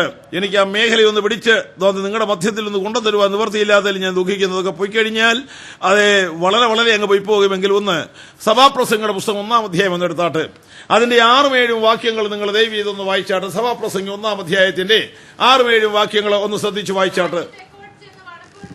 എന്തുവാ കാറ്റ്? നിന്റെ കാറ്റ്. ആ വാക്കിനെ ഞാൻ ചെറിയ എക്സ്പ്ലനേഷൻ തരിക. കാറ്റ് തെക്കോട്ട് എന്ന് അത് വടക്കോട്ട് ചുറ്റി വരുന്നു. അടുത്തത്, അങ്ങനെ കാറ്റ് ചുറ്റി തിരിഞ്ഞുകൊണ്ട് പരിവർത്തനം നടത്തുന്നു. വൈര് സകല നദികളും സമുദ്രത്തിലേക്ക് ഒഴുകി വീഴുന്നു. എന്നിട്ട് സമുദ്രം നിറയുന്നില്ല. നദികൾ ഒഴുകി വീഴുന്ന ഇടത്തേക്ക്. ഈ തത്വം നിങ്ങൾക്ക് പ്രയാസമുള്ളതല്ലോ. Praise the lord. 3000 കൊല്ലത്തിനു മുമ്പ് എഴുതി വെച്ചതായ ഈ പ്രമാണം സത്യത്തെ സംബന്ധിച്ചിടത്തോളം അന്ന് വലിയ അറിവൊന്നുമില്ല. അപ്പോൾ അന്ന് എഴുതി വെച്ചതിനകത്ത് പറഞ്ഞിരിക്കുന്ന ഈ കാര്യങ്ങൾ ഇന്ന് നമ്മൾ വളരെ ശ്രദ്ധിക്കേണ്ടത്. കാറ്റ് എവിടെ നിന്ന് ഉത്ഭവിക്കുന്നു, അത് എവിടേക്ക് പോകുന്നു? കാറ്റ് ചുറ്റി തെക്കോട്ട് എന്ന് വടക്കോട്ട് വന്ന് പരിവർത്തനം പ്രാപിക്കുന്നു. കാറ്റിന്റെ പേരുകൾ ഏതാണ്ട് 27 കാറ്റിന്റെ പേര് വരെ ഞാൻ വായിച്ചിട്ടുണ്ട്. കത്രീനായും പിന്നെ സുനാമിയും റീത്തായും ഒക്കെ ഞാൻ വിചാരിച്ചത് നമ്മുടെ പെമ്പിള്ളാരുടെ പേരാണ്. എന്നാൽ പിന്നീട് ഇപ്പോഴാണ് മനസ്സിലായത് റീത്തായും കത്രീനായും ഒന്നും പെമ്പിള്ളാരുടെ പേരല്ല, അത് ഇട്ടിട്ടുണ്ടെന്നേ ഉള്ളൂ. അപ്പോ അത് എന്നാ ചെയ്യുന്നത്? അത് ഫോം ചെയ്യും. അത് ഇന്നത്തെ സമുദ്രശാസ്ത്രവും പ്രകൃതിയും അത് ഓരോ ദിവസത്തെ പ്രകൃതിയുമൊക്കെ നമുക്ക് നേരത്തെ മുന്നറിയിപ്പ് തരുന്നത് അതിന്റെ ശാസ്ത്രം വികസിച്ച് കാര്യങ്ങൾ പഠിപ്പിച്ചു വരികയാണ്. അപ്പോൾ അവിടെ ഒരു കാര്യം ഓർപ്പിക്കുന്നുണ്ട്, അത് ചുറ്റി പരിവർത്തനം പ്രാപിച്ച് കാര്യങ്ങൾ നടപടിയിലേക്ക് നീങ്ങുന്നു. അതിന്റെ പരിവർത്തന രേഖയും രൂപവും മനുഷ്യന്റെ പഠനത്തിൽ എത്തിക്കഴിഞ്ഞിട്ടുണ്ട്. പിന്നെ പറഞ്ഞത് ഈ വെള്ളമെല്ലാം ചെന്ന് സമുദ്രത്തിൽ വീഴുന്നു, അതിന്റെ ഉറവിടങ്ങളിൽ തന്നെ പിന്നെയും അത് ചെല്ലുന്നു. അത്ഭുതകരമായ ഒരു വാക്ക്, ഒരിഞ്ച് പോലും ഇതിനകത്ത് വെള്ളം കൂടുന്നില്ല. കൊച്ചു കേരളത്തിൽ ഈ വേക്ക് സകല ഡാമും തുറന്നു വിട്ടു. ഇപ്പോഴും നാട്ടിൽ നിന്ന് വിളിച്ചപ്പോൾ പൂരാ മഴയാണ്, ഒരൊറ്റ ദിവസം ഒഴിവില്ല. കൊച്ചു കേരളത്തിലെ 44 നദികളും പിന്നെ കായലും മറ്റു ബന്ധങ്ങളും ഈ മഴയും വെള്ളവും എല്ലാം ഈ കടലിലാണ് ചെല്ലുന്നത്. അങ്ങനെ എത്രയോ രാജ്യങ്ങളിലേതാ ചെല്ലുന്നത്. അതിനെ കണക്കെടുത്ത ഒരു കണക്ക് ഞാൻ വായിച്ചപ്പോൾ എനിക്ക് മനസ്സിലായത്, ഏറ്റവും കുറഞ്ഞത് ഒരു കൊല്ലം സമുദ്രത്തിൽ വീഴുന്ന വെള്ളം 2,86,000 ക്യൂബിക് മൈലാണ്. അടിയല്ല, മീറ്ററല്ല. സമുദ്രത്തിൽ വീഴുന്ന ഒരു വർഷത്തെ വെള്ളത്തിന്റെ അളവ് പറയുകയാണ്. ഇത്രയും 2,86,000 ക്യൂബിക് മൈൽ. ഒരു ക്യൂബിക് എന്ന് പറയുന്നത് 1 മൈൽ നീളം, 1 മൈൽ വീതി, 1 മൈൽ ഉയരം. അപ്പൊ 2,86,000 ക്യൂബിക് മൈൽ വെള്ളം സമുദ്രത്തിൽ ചെന്ന് വീണിട്ട് ഒരു തുള്ളി വെള്ളം കിട്ടിയ ലക്ഷണമില്ല. അത് കഴിഞ്ഞ ആണ്ടത്തെ പോലെ ഇപ്പോഴും കിടപ്പുണ്ട്. ഇനി അടുത്ത ആണ്ടിൽ വരുമ്പോഴും അങ്ങനെ കിടക്കും. ഇതനുസരിച്ച് കടൽ കിടന്നെങ്കിൽ ഓസ്ട്രേലിയ കാണുകയില്ല. കാരണം ഇതിന്റെ വക്കത്ത് നിൽക്കുകയല്ലേ ഇതെല്ലാം. ഞാൻ വന്നപ്പോഴൊക്കെ നോക്കി, ഇത് വക്കൊക്കെ ലെവല് പിടിച്ച് നിൽക്കുക. കേരളത്തിലും അങ്ങനെ തന്നെ നിൽക്കുക, അമേരിക്കയും അങ്ങനെ തന്നെ നിൽക്കുക, ഈ സമുദ്രമധ്യയുള്ള രാജ്യങ്ങളെല്ലാം അങ്ങനെ നിൽക്കുകയാണ്. എന്നാൽ ഈ ചെല്ലുന്ന വെള്ളം അതിന്റെ അളവ് കൂട്ടി പൊങ്ങിയെങ്കിൽ ഭൂമി മനുഷ്യനും കാണുകയില്ല, ഇവിടെ കരയും കാണുകയില്ല. എന്നാൽ അതിനെ ഒതുക്കി നിർത്തിയിരിക്കുന്ന സൃഷ്ടാവിന്റെ ശക്തി എത്ര വലുതാണ്! ഒരു തുള്ളി വെള്ളം പോലും കിട്ടിയ ലക്ഷണമില്ലാതെ പഴയ സ്ഥാനം നിൽക്കുന്നു. അതിനെ നിർത്തിയവനാണ് സർവ്വ നിയന്താവായ നിത്യ ദൈവമെന്ന് വിളിക്കുന്നത്. അതിന്റെ കണക്കിൽ ഇതിനെയൊക്കെ നിർത്തിയിരിക്കുന്ന ദൈവമാണ്. കടിഞ്ഞാണ് കർത്താവിന്റെ കരങ്ങളിലാണ്. ഈ സർവ്വ സൃഷ്ടിയുടെയും കടിഞ്ഞാണ് അമേരിക്കയുടെയും അത് ജപ്പാന്റെയും റഷ്യയുടെയും കയ്യിലല്ല, സകലത്തിന്റെയും കടിഞ്ഞാണ് നമ്മുടെ ദൈവത്തിന്റെ കയ്യിലാണ്. അവൻ അയച്ചു വിട്ടാൽ, അത് അഴിച്ചു വിട്ടാൽ, കൽപ്പന കൊടുത്താൽ അത് അതിന് പ്രവൃത്തി ചെയ്തിരിക്കും. ഇതിനെയൊക്കെ നിയന്ത്രിച്ച് നമുക്ക് ജനവാസ യോഗ്യമാക്കി തീർത്ത ദൈവത്തിന് നന്ദി പറയുവാൻ നമുക്ക് കഴിയുമെങ്കിൽ നന്ദി പറഞ്ഞ് ദൈവത്തിന് സ്തോത്രം ചെയ്യണം. ഈ പ്രകൃതിയെ മുഴുവൻ നിയന്ത്രിക്കുന്നത് അവന്റെ ശക്തിയും അവന്റെ വചനവും, സകലത്തെയും അവന്റെ ശക്തിയുള്ള വചനത്താൽ അവൻ നിർത്തിയിരിക്കുന്നു എന്നല്ലേ തിരുവെഴുത്ത് പറയുന്നത്. സമയം പോരാ, അതുകൊണ്ട് ഞാൻ അങ്ങോട്ട്. അപ്പോൾ കടൽ ഇളകുമെന്ന് പറഞ്ഞാൽ കടൽ ഇളകിക്കഴിഞ്ഞു, പലയിടങ്ങളും ഇളകിക്കൊണ്ടിരിക്കുന്നു. ഇത് വളരെ പരിഭ്രാന്തികൾ പരത്തും. അത് ചില സ്ഥാനങ്ങളിൽ ഉണ്ടായിക്കഴിഞ്ഞാൽ, നിലവിൽ നിന്ന് മാറിക്കഴിഞ്ഞാൽ അതേ പ്രകൃതിക്ക് മാറ്റം സംഭവിക്കും, അതേ ജ്യോതിർഗോളങ്ങൾക്ക് മാറ്റം സംഭവിക്കും. ആകപ്പാടെ ഈ പ്രപഞ്ചത്തിന്റെ എല്ലാ ഘടകങ്ങളും മാറിമറിയും. ഇന്നത്തെ സ്ഥിതി തുടരുകയില്ല. കർത്താവ് തന്നെ ജനത്തെ ഇവിടുന്ന് മാറ്റിയാൽ ഈ ഭൂമിയുടെ സകല പ്രകൃതിയും താളം തുള്ളും. ആകാശവും ഭൂമിയും അതിന്റെ എല്ലാ വശങ്ങളും തകർന്ന് തരിപ്പണമാകുന്ന ദിവസങ്ങളിലൂടെ നമ്മൾ നീങ്ങിയാണ്. ഏത് കാര്യം ഞാൻ പറയുന്നെങ്കിലും അതിന്റെ പൂർണ്ണമായ തെളിവ് നിങ്ങൾക്ക് തരുന്നതിന് ബാധ്യസ്ഥനും തരാൻ എനിക്ക് ആഗ്രഹവുമുണ്ട്. സമയം കുറഞ്ഞു പോയെങ്കിൽ സദയം ക്ഷമിക്കുക. അടുത്ത് അപ്പൊ ആകാശത്തെ ഇളക്കും, ഭൂമിയെ ഇളക്കും. ഈ ഭൂമിയെ ഇളക്കുമെന്ന് പറഞ്ഞാൽ എന്താണ്? ആകാശത്തെ ഇളക്കുമെന്ന് പറഞ്ഞാൽ എന്താണ്? ചില വാക്യങ്ങളിലും വായിച്ചു തന്നെ ആകാശത്തെ ഇളക്കുമെന്ന് കർത്താവ് പറഞ്ഞ വെളിപ്പാട് പുസ്തകത്തിൽ കയറി പ്രൂഫ് തരാം. അത് എന്റെ എന്താണെന്ന് മനസ്സിലാക്കാം. ഈ ഭൂമി എങ്ങനെ ഇളകുമെന്ന് പറയുന്നത്, 23 ഡിഗ്രിക്ക് ചരിഞ്ഞു നിൽക്കുന്ന ഈ ഭൂമി മനുഷ്യ ജീവിതത്തിന് കേടുപാടുകൾ വരാതെ അതിന്റെ നിലവാരത്തെ നിർത്തിയിരിക്കുന്ന ദൈവം 24 ആയാൽ ഇത് ചാരമാകും, 22 ആയാൽ അത് ഒരു ഐസ് കട്ടയാകും. 23 ഡിഗ്രിക്ക് ഭൂമിയെ ചരിച്ചു നിർത്തിയവൻ ആര്? അവനെ ആ സർവ്വനിയന്താവായ ദൈവമെന്ന് ഞാൻ നിങ്ങളുടെ മധ്യേ പറയുന്ന നമ്മുടെ വലിയവനായ ദൈവം അതിനെ നിയന്ത്രിച്ച് നിലയ്ക്ക് നിർത്തിയിരിക്കുക. ആ നിലവാരത്തിനൊരു മാറ്റം വന്നു കഴിഞ്ഞാൽ വരുന്ന കാര്യം, അവസരമുണ്ടെങ്കിൽ ഇതിന്റെ ഒടുവിലോട്ട് ഞാൻ കൊണ്ട് വെളിപ്പാടി എന്ന കാര്യം തെളിയിച്ചോളാം. അപ്പോൾ ഒരു കാര്യം ഇപ്പോൾ ഇങ്ങനെ ഓർക്കുക, ഇവയ്ക്ക് ഈ ഭൂമി എന്നെനിക്ക് മാറ്റം വരുമെന്ന് പറയുമ്പോൾ ഒത്തിരി കാര്യം പഠിപ്പിക്കാനുണ്ട്. അത് ദിവസങ്ങളല്ല, അത് ആഴ്ചകളിൽ നിന്ന് പഠിപ്പിക്കാനുണ്ട്. കേസുകളെല്ലാം വെളിപ്പാട്, ദാനിയേൽ തുടങ്ങിയ സകല പ്രവചനങ്ങളും കിടക്കുന്നു.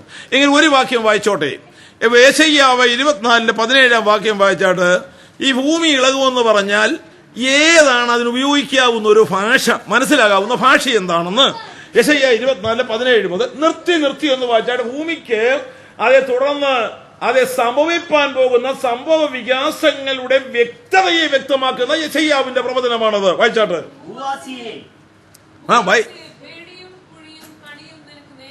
ഭൂവാസിയെ പേടിയും കുഴിയും കണിയും നിനക്ക്.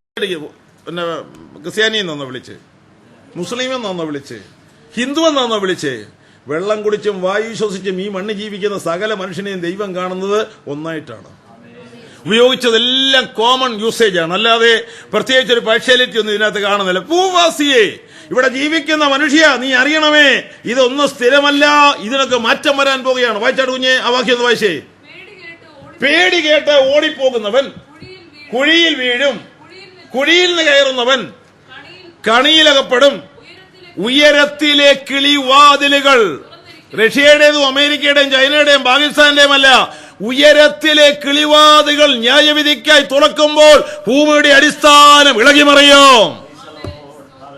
അപ്പോൾ ആകാശത്തിന് ശക്തി ഇളകുമ്പോൾ ഭൂമിയുടെ നിലനിൽപ്പിന് സാധ്യതയില്ല. കർത്താവ് പഠിപ്പിച്ചോ അത് തന്നെയാണ്, പ്രവാചകന്മാർ പഠിപ്പിച്ചോ അത് തന്നെയാണ്. ഈ വാക്യം വായിച്ചു ചെല്ലുമ്പോൾ യെശയ്യാ ദീർഘദർശിയുടെ വാക്കുകൾ അതീവ ജാഗ്രതയോടെ കരുതിക്കൊള്ളണം. വായിച്ചാട്ട്. ഭൂമി പൊടുപട പൊട്ടുന്നു, ഭൂമി കിറകിറ കീറുന്നു, ഭൂമി കിടുകിട കിടുങ്ങുന്നു, ഭൂമി മത്തനെ പോലെ ചഞ്ചാടുന്നു, ഇത് കാവൽമാടം പോലെ ആടും, അതിന്റെ അകർത്യം അതിന്മേൽ വലിയത്, അത് വീഴും, എഴുന്നേൽക്കയില്ല. ഇത്രയും വാക്കുകൾ കൊണ്ട് നിങ്ങൾ എന്താ മനസ്സിലാക്കുന്നു? പ്രൈസലോ. വേദപുസ്തകത്തിലെ നിരവധി പ്രവചനങ്ങൾ വെച്ച് തെളിയിക്കേണ്ട ഒരു കാര്യമാണിത്. ഭൂകമ്പത്താലും അനന്തര സംഭവങ്ങളാലും ഇന്ന് ഈ ഭൂമിയുടെ ഇളക്കപ്പെരുക്കങ്ങൾ വളരെ ഭയാനകമായ ഒരു അന്തരീക്ഷം സൃഷ്ടിച്ചിരിക്കുകയാണ്. ഭൂമിയുടെ പല ഭാഗങ്ങളും വിള്ളൽ വീണ് അത് കീറി മാറിപ്പോയിക്കൊണ്ടിരിക്കുന്ന രംഗങ്ങൾ ഇന്ന് ലോകത്തിന് മനസ്സിലായിക്കൊണ്ടിരിക്കുകയാണ്. അത് ചില സ്ഥലങ്ങള്, ചില റോഡുകളുടെ സ്ഥലങ്ങളൊക്കെ പെട്ടെന്ന് അത് വിഘടിച്ച് മാറുന്നതായ രംഗം നമ്മുടെ കേരളത്തിൽ സംഭവിച്ചു കഴിഞ്ഞിട്ടുണ്ട്. ഇതൊന്നുമായില്ല, അതിന്റെ സിഗ്നൽ പോലും കിട്ടിയില്ല. എന്നാൽ അതിനപ്പുറത്തേക്ക് വലിയ സംഭവങ്ങൾ വരുന്നു എന്നുള്ളതിന് മുന്നറിയിപ്പാണ്. ഗുജറാത്തിൽ കൺവെൻഷൻ ഞാൻ പലപ്പോഴും ഗുജറാത്തിൽ പോകാറുണ്ട്. ആ ഭൂകമ്പത്തിന് 45 ദിവസം ആ സിറ്റികളിലെല്ലാം ഞാൻ യോഗം നടത്തിച്ച് പോയതാണ്. 45 ദിവസം കഴിഞ്ഞപ്പോഴാണ് ഭൂകമ്പം. ഞാൻ പിന്നീട് ആ സ്ഥലത്ത് പിറ്റേക്കൊല്ലം ചെന്നപ്പോൾ ഞാൻ കണ്ട പട്ടണം അവിടെ ഇല്ല, ബഹുനില കെട്ടിടങ്ങൾ അവിടെ ഇല്ല. അത് എവിടെ പോയെന്ന് അറിയത്തില്ല. ഭൂമിയുടെ അധോഭാഗങ്ങളിൽ വിശ്രമം കൊണ്ടു. എങ്ങനെയുണ്ട്? ഭൂമിക്ക് എന്നാ കഴിയും? ഭൂമിയുടെ പട്ടണങ്ങളെ ഒതുക്കാൻ തമ്പുരാൻ 1 മിനിറ്റ് മതി. മനുഷ്യന്റെ ബോംബ് ചെയ്യുന്നതിനേക്കാൾ വേഗത്തിൽ ദൈവത്തിന്റെ വാക്ക് ചെയ്യുമെന്നുള്ള കാര്യം നിങ്ങൾ മനസ്സിലാക്കാൻ വേണ്ടി മാത്രം പറഞ്ഞതാണ്. ഇത് ലോകത്തിൽ എത്ര വട്ടം, ലോകത്തിൽ എത്ര രാജ്യങ്ങളിൽ അത് ഇത് സംഭവിച്ചിട്ടുണ്ട്. ഇനി ഇതുവരെ സംഭവിച്ചതെല്ലാം കൂടെ ഒന്നുമില്ല, ഏതുമില്ല. അതിലെ മഹാസംഭവങ്ങൾ അതിനേക്കാൾ ഭയാനകമായി ഇത് വരാനുള്ള ഒരു വെറും സിഗ്നൽ മാത്രമാണ്. ഇതുവരെ ഈ ഭൂമിയിൽ ഇപ്പോൾ ഭൂകമ്പം തുടരെ രാജ്യങ്ങളിൽ നടന്നുകൊണ്ടിരിക്കുകയാണ്. അപ്പോൾ ഭൂമി കിടുകിട കീറും, ഭൂമി മത്തനെ പോലെ ചഞ്ചാടും, ഭൂമി പൊടുപട പൊട്ടും, അതിലെ പ്രവൃത്തികളൊക്കെ അത് എല്ലാം നശ്വരമായി ഈ ഭൂമിയിൽ എല്ലാം നാശവിനാശങ്ങൾക്കിരയായി തീരും. അതുകൊണ്ട് കുഞ്ഞേ, ഇവിടെ നമുക്ക് നിലനിൽക്കുന്ന ഒരു നഗരമില്ല.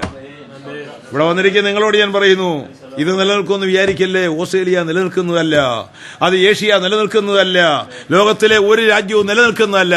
ഇത് വെറും താൽക്കാലിക കൂടാരങ്ങളാണ്. അതേ കാണുന്നതെല്ലാം താൽക്കാലികം. കാണാത്തൊരു നിത്യത ദൈവം നമുക്ക് ഒരുക്കിയിട്ടുണ്ട്. അതിനുവേണ്ടി ഒരുക്കപ്പെട്ടവർ ഭാഗ്യവാന്മാർ ആകയാൽ ഇതെന്തിനു പറയുന്നു? ഇത് നിത്യമല്ല, താൽക്കാലികമാണ്. നിത്യമായതിനു വേണ്ടി ഒരുങ്ങുവാൻ ഇവിടുത്തെ നിങ്ങളുടെ ജീവിതകാലം, ഈ പ്രവാസകാലം, അതേ നിത്യമായതിനു വേണ്ടി ഒരുങ്ങുവാൻ എല്ലാവരും അത് പരിഗണനയിലെടുത്ത് വിശ്വസ്തയോടെ പോകുവാൻ കർത്താവ് സംഗതിയാക്കട്ടെ. അപ്പോൾ ഭൂമി ഇളകുമെന്നുള്ളതിനെ വളരെ വളരെ വളരെ തെളിവുകൾ വരാനെങ്കിൽ ഞാൻ ഒരു വാക്യമേ ഇപ്പോൾ അത് വായിച്ച് അങ്ങോട്ട് പറഞ്ഞിട്ടുള്ള പോലെ വെളിപ്പാടിലേക്ക് കയറാൻ സമയം ഉണ്ടായാൽ കുറച്ചുകൂടെ കാര്യങ്ങൾ വ്യക്തമാക്കുവാൻ സാധിക്കുന്നതാണ്. അപ്പോൾ ആകാശം ഇളകും എന്ന് പറഞ്ഞാൽ ആ ഭാഗവും ഞാൻ വെളിപ്പാടിൽ തന്നെ തെളിയിച്ചു തരാം. ഇളകാത്ത ഒന്നുമില്ല. ആകാശത്തെ ഇളക്കും, ഭൂമിയെ ഇളക്കും, കടലിനെ ഇളക്കും. അതൊക്കെ നടന്നു കഴിഞ്ഞു. ഇനി സകല ജാതികളെ ഇളക്കി, അത് നടന്നുകൊണ്ടിരിക്കുന്നു. ഇനിയും വരേണ്ടതെന്ത്? നമ്മുടെ വാഴ്ത്തപ്പെട്ട കർത്താവ് തന്നെ സഭയെ ചേർക്കുവാൻ അവൻ സ്വർഗത്തിൽ ഭൂമിയിലേക്ക് ഇറങ്ങി വരണം. അതാണ് ഇനി നടക്കേണ്ടത്. ആകയാൽ സംഭവിപ്പാൻ പോകുന്ന എല്ലാവരും ഒഴിഞ്ഞു നിൽക്കുവാൻ, മനുഷ്യപുത്രന് മുൻപിൽ നമ്മൾ നിൽക്കുവാൻ, അതേ സദാകാലവും നമ്മൾ ഉണർന്നും പ്രാർത്ഥിച്ചുകൊണ്ടിരിക്കണം. പ്രാപ്തരാകാൻ പ്രാർത്ഥിക്കണം. എടുക്കപ്പെടുവാൻ, അവന്റെ മുമ്പിൽ നമ്മൾ ചെല്ലുവാൻ വക്രതയും കോട്ടമുള്ള തലമുറയിൽ രക്ഷിക്കപ്പെട്ട് ചെല്ലുവാൻ നമ്മൾ പ്രാപ്തരാകേണ്ടതിനെ പ്രാർത്ഥിക്കണം. ദൈവസഭയെ പ്രാർത്ഥനയുടെ ശക്തി, അത് വിശുദ്ധ ജീവിതത്തിന്റെ ആ ക്രമവും വിട്ടുകളയരുത് എന്നൊരു വാക്ക് പറഞ്ഞ് ഞാൻ ആ ഭാഗത്തു നിന്ന് അതേ മുൻപോട്ട് പോകട്ടെ. പ്രവചനങ്ങൾ വിശ്വസനീയമാണോ? ഇന്ന് വർത്തമാനകാലത്ത് വിശ്വാസയോഗ്യമായ പ്രവചനങ്ങൾ നിവർത്തിക്കുന്നുണ്ടോ? അതൊക്കെയാണ് ഞാൻ ഈ പറയുന്നത്. എങ്കിലും കുറെ കൂടെ സയന്റിഫിക്കലായി ചിന്തിക്കുന്നവർക്കും കുറെ കൂടെ അതേ ബുദ്ധിപരമായി ചിന്തിക്കുന്നവർക്കും ശാസ്ത്രീയ അവലോകനങ്ങൾക്കും അതേ വേദപുസ്തക പ്രവചനങ്ങൾ ഇന്ന് വിശ്വാസയോഗ്യമാണോ? പുരാതന കാലം മുതൽ ആയിരക്കണക്കിന് പ്രവചനങ്ങളുടെ സമ്പൂർണമായ നിവർത്തി ചരിത്രത്തിൽ തെളിയിക്കാവുന്ന ഒരു പുസ്തകമാണ് ദൈവത്തിന്റെ വചനം. നിങ്ങൾ യിരെമ്യാവിന്റെ പ്രവചനം, ഇതിന്റെ ചില കാര്യങ്ങൾ അറിയുവാനായിട്ട് ഞാൻ അങ്ങോട്ട് കിടക്കുന്നു. 49-ാം അധ്യായത്തിന്റെ പുസ്തകം എടുക്കുന്ന ശരിക്കും നോക്കി വെക്കണം, ബാക്കി എഴുതുന്നെങ്കിൽ എഴുതി വെക്കണം. 49-ാം അധ്യായത്തിന്റെ 13ഉം 14ഉം വാക്യം വായിച്ചാട്ട് പ്രവചനത്തെ വള്ളിപുള്ളികൾ നിഷേധിക്കുവാൻ കഴിയാത്ത തലത്തിൽ 2600 കൊല്ലത്തിന് മുമ്പ് അത് യിരെമ്യാ എന്ന ദീർഘദർശിനി എഴുതി വെച്ച പ്രവചനം നമ്മുടെ കാലയളവില് ഒരു ബുദ്ധിജീവിക്ക് നിഷേധിക്കാൻ കഴിയാത്ത വിധത്തിൽ അതിന് നിവൃത്തി കണ്ടെങ്കിൽ ഈ വചനത്തിന്റെ ഉടയവൻ ദൈവമാണ്. ദൈവത്തെ സ്തുതിക്കാതിരിക്കാൻ നിവൃത്തിയില്ല. നിങ്ങൾ ആ വാക്യത്തിലോട്ടൊന്ന് കടന്നാട്ട് 49, 13, 14 വാക്യങ്ങൾ വായിച്ചാട്ട് ബസ്രാ സ്തംഭനവും നിന്നയും ശൂന്യവും ശാപവുമായി ഭവിക്കുന്ന 4 കാര്യങ്ങൾ ആ വാക്യം ഒന്ന് ഓർത്താട്ട്. ബസ്രാ ഏതാ? ബസ്രാ എവിടെയാ? ഇറാഖിലെ തുറമുഖ പട്ടണമാണ്. ഇറാഖിന്റെ ഏറ്റവും വലിയ തുറമുഖ പട്ടണമാണ് ബസ്ര. ബസ്രയുടെ പേര് വിളിച്ചത് 2600 കൊല്ലത്തിന് മുമ്പ് ഇസ്രായേൽ ജീവിച്ചത് പ്രവാചകൻ യിരെമ്യാവാണ്. അന്ന് ഈ ഒരു പട്ടണമോ അതിന് ഡെവലപ്മെന്റ്സോ യാതൊന്നുമില്ല, നിങ്ങളോട് പറയേണ്ട കാര്യമില്ലല്ലോ. അന്ന് തുറമുഖങ്ങളോ തുറമുഖ പട്ടണങ്ങളോ അത്ര കാര്യമായിട്ടൊന്നും ഉള്ളൊരു കാലമല്ലല്ലോ. എന്നാൽ പരിശുദ്ധാത്മാവിന് തെറ്റുപറ്റുകയില്ലല്ലോ. 2600 കൊല്ലത്തിനും ബസ്രയുടെ പേര് വിളിച്ച് 4 കാര്യം പറഞ്ഞു. 1, ബസ്ര സ്തംഭനമാകും. 2, ബസ്ര ശൂന്യമാകും, നിന്നയാകും, ശാപമാകും. ബസ്ര നിന്നയും ശൂന്യവും ശാപവും സ്തംഭനം. ആ വാക്കിന്റെ അർത്ഥം ഉപരോധമെന്ന്. ഇറാഖിന്റെ മേൽ മൊത്തത്തിൽ വരുന്ന ഉപരോധം അത് ദൈവം തമ്പുരാൻ 2600 കൊല്ലത്തിന് മുമ്പ് നിർണയിച്ചെന്ന് മാത്രമല്ല, യെശയ്യാവ് എന്ന കർത്തൃദാസനെ കൊണ്ട് എഴുതിച്ചു വെച്ചത് നിങ്ങളിപ്പോ വായിക്കുക. എന്തിനാ അങ്ങനെ വിളിച്ചത്? ഇത്രയൊക്കെ എന്തുവാ കാര്യം ചെയ്തത്? ബസ്രായി ജോലി ചെയ്തിട്ടുള്ള ആരെങ്കിലും കണ്ടാൽ ഞാൻ ബസ്രായിയുടെ വിശദ വിവരങ്ങൾ അന്വേഷിക്കും, ഇരിക്കത്തില്ല. അത് അപ്പോൾ എന്നോട് പലരും പറഞ്ഞ കാര്യം, അറബി രാഷ്ട്രങ്ങൾ 57 അറബി രാഷ്ട്രങ്ങളിൽ ഏറ്റവും നികൃഷ്ടവും നീച്ചവുമായ മ്ലേച്ഛതകൾക്ക് ഓപ്പൺ ലൈസൻസ് കൊടുത്ത ഒരു അറബി ദേശമാണ് ബസ്ര. അപ്പൊ അത്രയും മനസ്സിലാക്കിയാൽ മതി. അത് എവിടെ വന്നിട്ടുണ്ടോ ദൈവത്തിന്റെ തകർപ്പൻ ന്യായവിധി വന്നിട്ട് അതിനെ കത്തിച്ചു കളയുമെന്നുള്ള കാര്യം മനസ്സിലായിക്കോണം. പറയുവാൻ പലതുമുണ്ടെങ്കിലും എല്ലാം ഓപ്പണായിട്ട് പറയാൻ വയ്യാത്ത അതേ ഗതിയുമുണ്ട്. ലെബാനോൻ എന്ന് പറയുന്ന രാജ്യം ലോകത്ത് സമൃദ്ധി കൊണ്ടും സാമ്പത്തികം കൊണ്ടും സൗന്ദര്യം കൊണ്ടും കാലാവസ്ഥ കൊണ്ടും ഇതുപോലെ നല്ലൊരു രാജ്യം ഭൂമിയിൽ ദൈവസൃഷ്ടിയിലില്ല. ഞാൻ ആ പ്രദേശങ്ങളൊക്കെ പോയിട്ടുണ്ട്. എയർ കണ്ടീഷൻ മുറിക്കകത്ത് ഇതിനേക്കാൾ ശീതള സുന്ദരമായ കാലാവസ്ഥയാണ് രാജ്യത്ത്. പക്ഷേ അതിന്റെ അരമനകളിൽ നടന്ന മ്ലേച്ഛതകളും ലോകത്തിലെ വൻപന്മാരും കൊമ്പന്മാരും പണക്കാരും ഒക്കെ അവിടെ കയറി നടത്തിയ വേഴ്ചകളും മ്ലേച്ഛതകളും ദൈവം കണ്ട് സഹിക്കാൻ വയ്യാതെ വന്നപ്പോൾ അതിന്റെ അരമനകളിൽ തീയിറക്കിക്കൊണ്ട് അതിനെ നാമാവശേഷമാക്കി. ഈ രാജ്യത്തും അതിന്റെ ഫലമായി ആ സുഭിക്ഷ രാജ്യത്തും 1000കണക്കിന് ആൾക്കാർ ലോകമെമ്പാടും പ്രവാസികളായി പോയിട്ടുണ്ട്.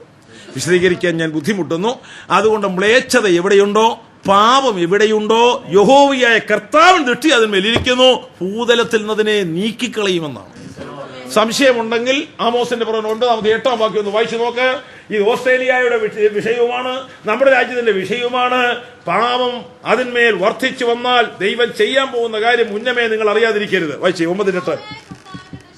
യഹോവയായ കർത്താവിന്റെ ദൃഷ്ടി പാപമുള്ള രാജ്യത്തിന്മേൽ ഇരിക്കുന്നു, ഞാൻ അതിനെ ഭൂതലത്തിൽ നിന്ന് ഉണ്ടോ അല്ല നടക്കുമോ? ഇറാഖിന്റെ മെയിൻ പട്ടണമാണ്. ഇറാഖിൽ നടക്കുന്ന എന്താണെന്നറിയാമോ? ഒരു ശിലയോ ഒരു കല്ലോ ഒരു അടിസ്ഥാനമോ അവിടുന്ന് എടുക്കത്തില്ലെന്ന് പറഞ്ഞിട്ടുണ്ട്. കാര്യം എന്താണ്? ദൈവകോപത്തിന്റെ ഹേതുവായ നഗരങ്ങളോട് ദൈവത്തിന്റെ പ്രതികാരം ദൈവം നടത്തുന്ന കാലഘട്ടങ്ങൾ നമ്മുടെ കണ്ണിന് മുമ്പിൽ ഇന്നും കണ്ടുകൊണ്ടിരിക്കുകയാണ്. മുൻപും പല കാര്യങ്ങൾ എടുത്ത് പഠിപ്പിക്കാനുമുണ്ട്. അതേ പഴയ ബാബിലോണിന്റെ ആയാലും ഈജിപ്തിന്റെ ആയാലും നിനവേയുടെ ആയാലും ഒക്കെ ആ ചരിത്രം പഠിക്കുമ്പോൾ ഈ വാക്ക് അവിടെ കൊണ്ടുവച്ചിരണം. ഇന്നും ധാരാളമായിട്ടുണ്ട്. അപ്പോൾ ഇവിടെ വായിച്ച വാക്ക് സ്തംഭനം, ഉപരോധം, ഇറാഖിന്മേൽ വീണ ഉപരോധം എത്ര ഭയങ്കരമായിരുന്നു എന്നുള്ള കാര്യം നിങ്ങളും പേപ്പറിലും റേഡിയോയിലും ഒക്കെ വായിച്ചിട്ടില്ലേ? അത് ഉപരോധനത്തിലാകുമെന്ന് എഴുതി വെച്ച വചനത്തിനെ ഞാൻ സ്തോത്രം ചെയ്യുന്നത്. 26 നൂറ്റാണ്ട് മുമ്പ് ഇതിനകത്ത് എഴുതിയ കാര്യം അവിടെ നടന്നല്ലോ. എങ്കിൽ ഈ വചനം വിശ്വസിക്കാമോ എന്നുള്ളതാണ് ഇന്ന് ഒന്നാമത്തെ രാത്രിയിൽ എന്റെ പ്രതിപാദ്യം. ഇത് വിശ്വസിക്കാൻ യോഗ്യമാണെന്ന് വിശ്വസിച്ചിട്ട് അടുത്ത രാത്രി മുതൽ അത് വിശ്വസിച്ച് നമ്മൾ ഏറ്റെടുക്കേണ്ട കാര്യങ്ങളിലോട്ടാണ് പ്രവേശിക്കാൻ പോകുന്നത്. അതുകൊണ്ട് ഇറാഖിലെ അത് സംഭവിച്ചു, അത് ഉപരോധത്തിലായി, അത് ദൈവം ശാപഹേതുവാക്കി, അത് സ്തംഭനത്തിലുമായി, അത് ശാപത്തിലുമായി. ഞാൻ മനോരമയിൽ നിന്ന് വായിച്ചത് ആദ്യ യുദ്ധം കഴിഞ്ഞപ്പോൾ ബസ്ര ചാര കൂമ്പാരമായെന്നോ ഇതേ വാക്കാണ് ഞാൻ മനോരമയിൽ നിന്ന് വായിച്ചത്. എന്നാൽ അടുത്തൊരു യുദ്ധം കൂടെ കഴിഞ്ഞപ്പോൾ അവിടുത്തെ സ്ഥിതി പറയാനുമില്ല. പാപമുള്ള രാജ്യത്തിന്മേൽ അത് ഒരിടവും വ്യത്യാസമൊന്നുമില്ല. ചിലയിടത്ത് ഇതൊരു സിഗ്നൽ കാണിക്കുകയാണ്, എല്ലാവരും ഭയപ്പെടണം, ദൈവത്തിന്റെ ദൃഷ്ടി അതിന്മേൽ ഭയങ്കര ന്യായവിധിക്കായി ഇറങ്ങി വരുമെന്നുള്ളത് തെളിവെടുത്തുകൊണ്ട് സംസാരിക്കുകയാണ്. ഇനിയും കുഞ്ഞെ താഴോട്ട് വായിച്ചാട്ടെ, വാക്ക് തീർന്നില്ല, താഴോട്ട് വായിച്ചാട്ട്. അടുത്ത വാക്ക്, നിങ്ങൾ ഒരുമിച്ചുകൂടി. ഒറ്റയ്ക്ക് ചെല്ലാൻ ശക്തിയില്ല ഇറാഖിന്. പക്ഷേ തമ്പുരാൻ 26 നൂറ്റാണ്ട് മുമ്പ് എഴുതി വെച്ചു, നിങ്ങൾ ഒരുമിച്ച് സഖ്യസേനയുടെ കാര്യമാണ്. നിങ്ങൾ ഒന്നായിട്ടല്ല. ഇപ്പൊ അമേരിക്ക തന്നെ എന്നാൽ നിൽക്കാൻ അവർക്ക് ശക്തിയുണ്ടോ? ജർമ്മൻ ഫ്രാൻസ് തന്നെ എന്നാൽ നിൽക്കാൻ ശക്തിയുണ്ടോ? റഷ്യ തന്നെ എന്നാൽ അവർക്ക് നിൽക്കാൻ ശക്തിയുണ്ടോ? ഇവരാരും തന്നെ ചെന്നാൽ നിൽക്കാൻ ശക്തിയില്ല. എന്നാൽ തേണ്ട കിടക്കുന്നു, തമ്പുരാൻ നിർണയിച്ചെഴുതി വെച്ചു, നിങ്ങൾ ഒരുമിച്ച് കൂടി അതിന്റെ നേരെ ചെലവിൽ പ്രാർത്ഥനയ്ക്കും ഉപവാസത്തിനും കൺവെൻഷനുമല്ല, അതിനാ പകയന്മാര് കേറ്റത്തുമില്ല. എന്നാ പിന്നെ ഒക്കത്തില്ലെങ്കിൽ എന്തോ ഇതിനാ ചെന്നതെന്ന് താഴെ എഴുതി വെച്ചിട്ടുണ്ട്. കുഞ്ഞെ അതേ വാക്യം വായിച്ചാട്ട്. യുദ്ധത്തിനായി നിങ്ങൾ ഒരുമിച്ചുകൂടി എഴുന്നേറ്റ് അതിന്റെ നേരെ ചെല്ലുവീൻ. ഇറാഖിന്റെ നേരെ പ്രാർത്ഥിക്കാൻ ചെല്ലാനല്ല, ഏക്കാത്തടത്ത് യുദ്ധം ചെയ്യാൻ ദൈവത്തിനറിയാം. ദൈവം തന്റെ നാമത്തെ നിഷേധിക്കുന്നവനോട് ദൈവത്തിന് പകരം പെട്ടുവാൻ പ്രതികാരം എനിക്കുള്ളത്, ഞാൻ പകരം പെട്ടു എന്ന് പറഞ്ഞ ദൈവം അതിന്റെ വഴിക്കൂടെ കാര്യം ചെയ്യുമ്പോൾ അവൻ നിലയ്ക്ക് നേരെ കടിഞ്ഞാണിട്ട് മൂക്കേറിട്ട് നിർത്തും.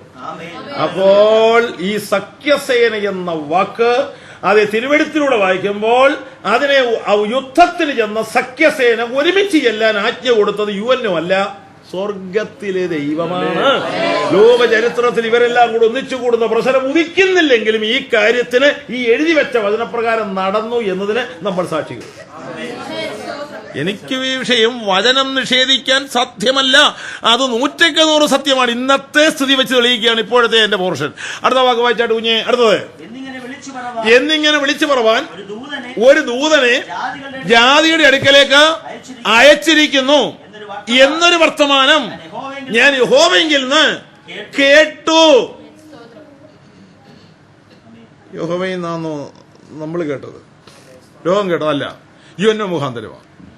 ഈ യുദ്ധത്തിന് ഇറാഖിനോട് പിന്മാറണം, പിന്മാറിയില്ലെങ്കിൽ ഉപരോധങ്ങൾ അക്കമിട്ട് കൊടുത്തു, പിന്മാറിയില്ലെങ്കിൽ ഇറാഖിനോട് യുദ്ധം ചെയ്യും, പിന്മാറിയില്ലെങ്കിൽ ഇന്നതിനൊക്കെ സംഭവിക്കുമെന്ന് UN തീരുമാനിച്ച് UNOയുടെ പ്രതിനിധിയെ ദൂതൻ എന്നവിടെ ഉദ്ദേശിച്ചിരിക്കുന്നത് മീഖായേലുമല്ല, ഗബ്രിയേലുമല്ല. ദൂതനെ ഇംഗ്ലീഷിൽ വായിച്ചാൽ രാജ്യങ്ങളുടെ പ്രതിനിധിയായ ഒരുവനെ യുദ്ധം അനൗൺസ് ചെയ്യുവാൻ യുദ്ധമേഖലയിൽ എത്തിക്കുമെന്നാണ് അതിന്റെ അർത്ഥം. ഈ യുദ്ധം പിന്മാറിയില്ലെങ്കിൽ അനൗൺസ് ചെയ്യാൻ അത് 2000 അടുത്ത് നടന്ന ഈ സംഭവത്തെ അത് വളരെ വ്യക്തമായി നമ്മൾ മനസ്സിലാക്കുന്ന ഒരു വിഷയം. അതുപോലെ സംഭവിച്ചു. ദൂതൻ ചെന്ന് പറഞ്ഞ് പിന്മാറിയില്ല. ആ ദൂതന്റെ സന്ദേശം ഏറ്റ് UN പ്രതിനിധികളെ അവര് അംഗീകരിച്ചില്ല. പിന്നെ യുദ്ധം തന്നെ മുറയ്ക്ക് നടക്കട്ടെന്ന് പറഞ്ഞ് യുദ്ധം തന്നെ നടന്നു. അത് നമ്മുടെ കണ്ണാലെ കണ്ട കാര്യമല്ലേ. അപ്പോൾ ഇത് വിളിച്ചു പറയുവാൻ ഒരു ദൂതനെ ജാതികളുടെ പ്രതിനിധിയെ തന്നെ ഇംഗ്ലീഷ് വഴി വായിക്കുമ്പോൾ അത് മനസ്സിലാകും, അവിടെ ഐക്യമെന്ന് എഴുതിയത് സംഭവിച്ചു കഴിഞ്ഞു. അതുകൊണ്ട് ഈ വചനം നമുക്ക് കണ്ണിന് മുമ്പിൽ കണ്ട് നിവർത്തിക്കപ്പെട്ട വചനമാണ്. അവന്റെ വചനത്തിനെ നമുക്ക് സ്തോത്രം ചെയ്യാം. അപ്പോൾ അതിന്റെ അടുത്ത രംഗം, ഈ യുദ്ധം എങ്ങനെ നടക്കും? അന്ന് എഴുതിയ കാലത്ത് കരമാർഗമോ ആയുധങ്ങളോ വാളോ കുന്തമോ ഒക്കെ അല്ലാതെ യുദ്ധത്തിന് വേറെ ആഭരണങ്ങളൊന്നുമില്ല, അമ്പും വില്ലും ഒക്കെ അന്നത്തെ യുദ്ധോപകരണങ്ങൾ. എന്നാൽ ആ കാലയളവിൽ എഴുതിയ വചനം അത്യാധുനിക ശാസ്ത്രീയ പുരോഗതിയെയും ഇക്കാലയളവിന്റെ അതേ ആ ഉയർച്ചയും വളർച്ചയും അതിജീവിക്കത്തക്ക വചനം അന്നെഴുതി വെച്ചപ്പോൾ എഴുതിയ പ്രവാചകന് ഭ്രാന്താന്ന് പറഞ്ഞു കാണും. പക്ഷേ നമ്മുടെ കാലം നിവർത്തിച്ചപ്പോൾ നമുക്ക് ദൈവത്തിന് സ്തോത്രം ചെയ്യാം. ആരംഭത്തിന് അവസാനം കണ്ട നിത്യജ്ഞാനിയായ ദൈവത്തിന്റെ വചനത്തിന്റെ ശക്തി ഓർത്ത് ദൈവത്തെ സ്തുതിക്കുവാൻ. ആ യുദ്ധവിധം എങ്ങനെയാണ്? അത് കരമാർഗമല്ല. ആ യുദ്ധവിധം അതേ പട്ടാളക്കാർ തമ്മിൽ അടിക്കുന്ന കരയിൽ വെച്ച് കിടക്കുന്ന ആയുധങ്ങളും യുദ്ധ സംഘർഷങ്ങളും അല്ല.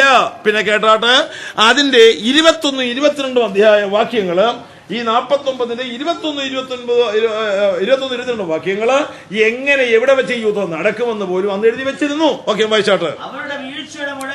അവരുടെ വീഴ്ചയുടെ മുഴക്കത്തെങ്കിൽ ഭൂമി നടുങ്ങുന്നു, ഒരു നിലവിളി, അതിന്റെ ഒച്ച ചെങ്കടലിൽ കേൾക്കുന്നു.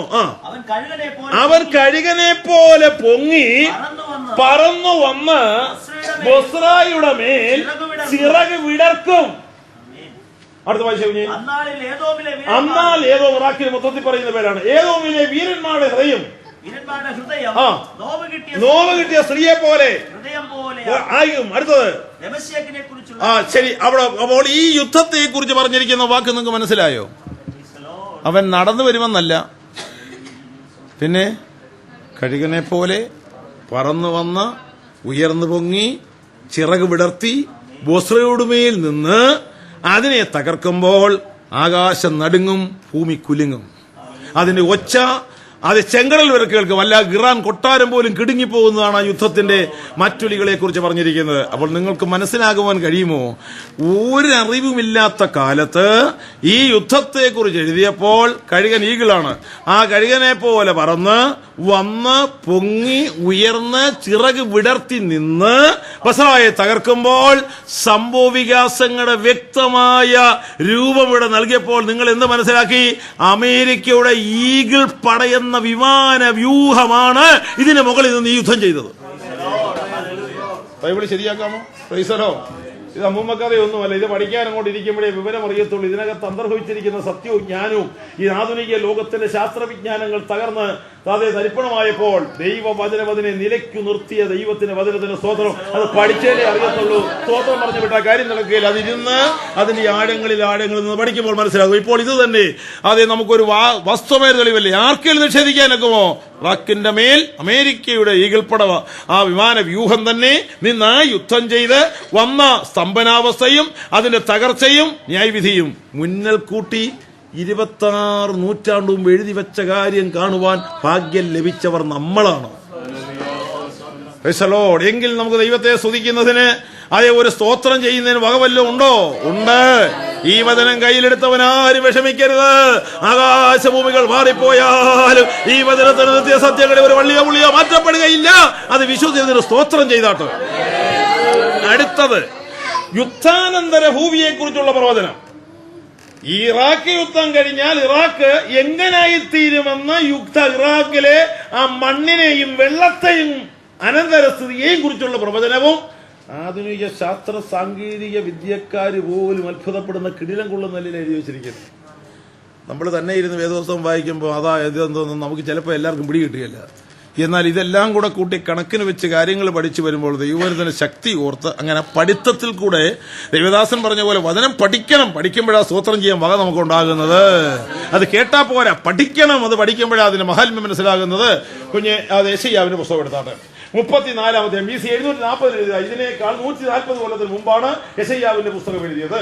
ആ യെശയ്യാവിന്റെ പുസ്തകത്തിൽ 34-ാം അധ്യായത്തിന്റെ 6-ാം വാക്യത്തിൽ അതിന്റെ പകുതിക്ക് ശേഷം ബൊസ്ര യഹോവയ്ക്ക് ബൊസ്രയിൽ ഒരു യാഗവും ഏദോം ദേശത്ത് ഒരു മഹാസംഹാരവുമുണ്ട്. നടന്ന് കഴിഞ്ഞു തുടങ്ങിയതേ ഉള്ളൂ, തീർന്നില്ല, ഇനിയും കിടപ്പുണ്ട് ബാക്കി. ഏദോം ദേശം ഇറാഖിനെ ടോട്ടലാണ് പറയുന്നത്.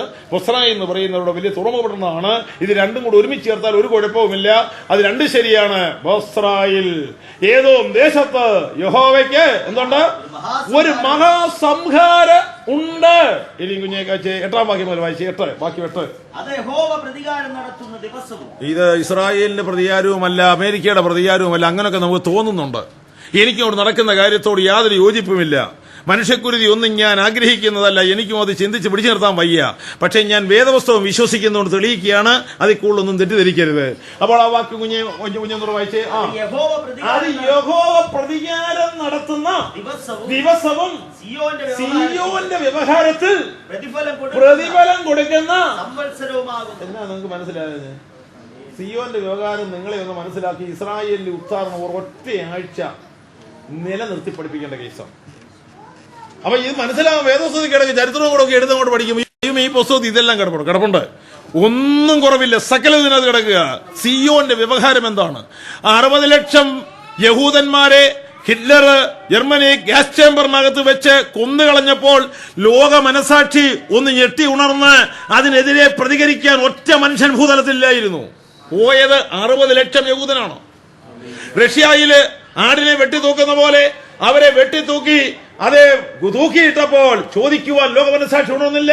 ഒരൊറ്റ മനുഷ്യനത് തിരിഞ്ഞു ചോദിക്കാൻ ഉണ്ടായിരുന്നില്ല.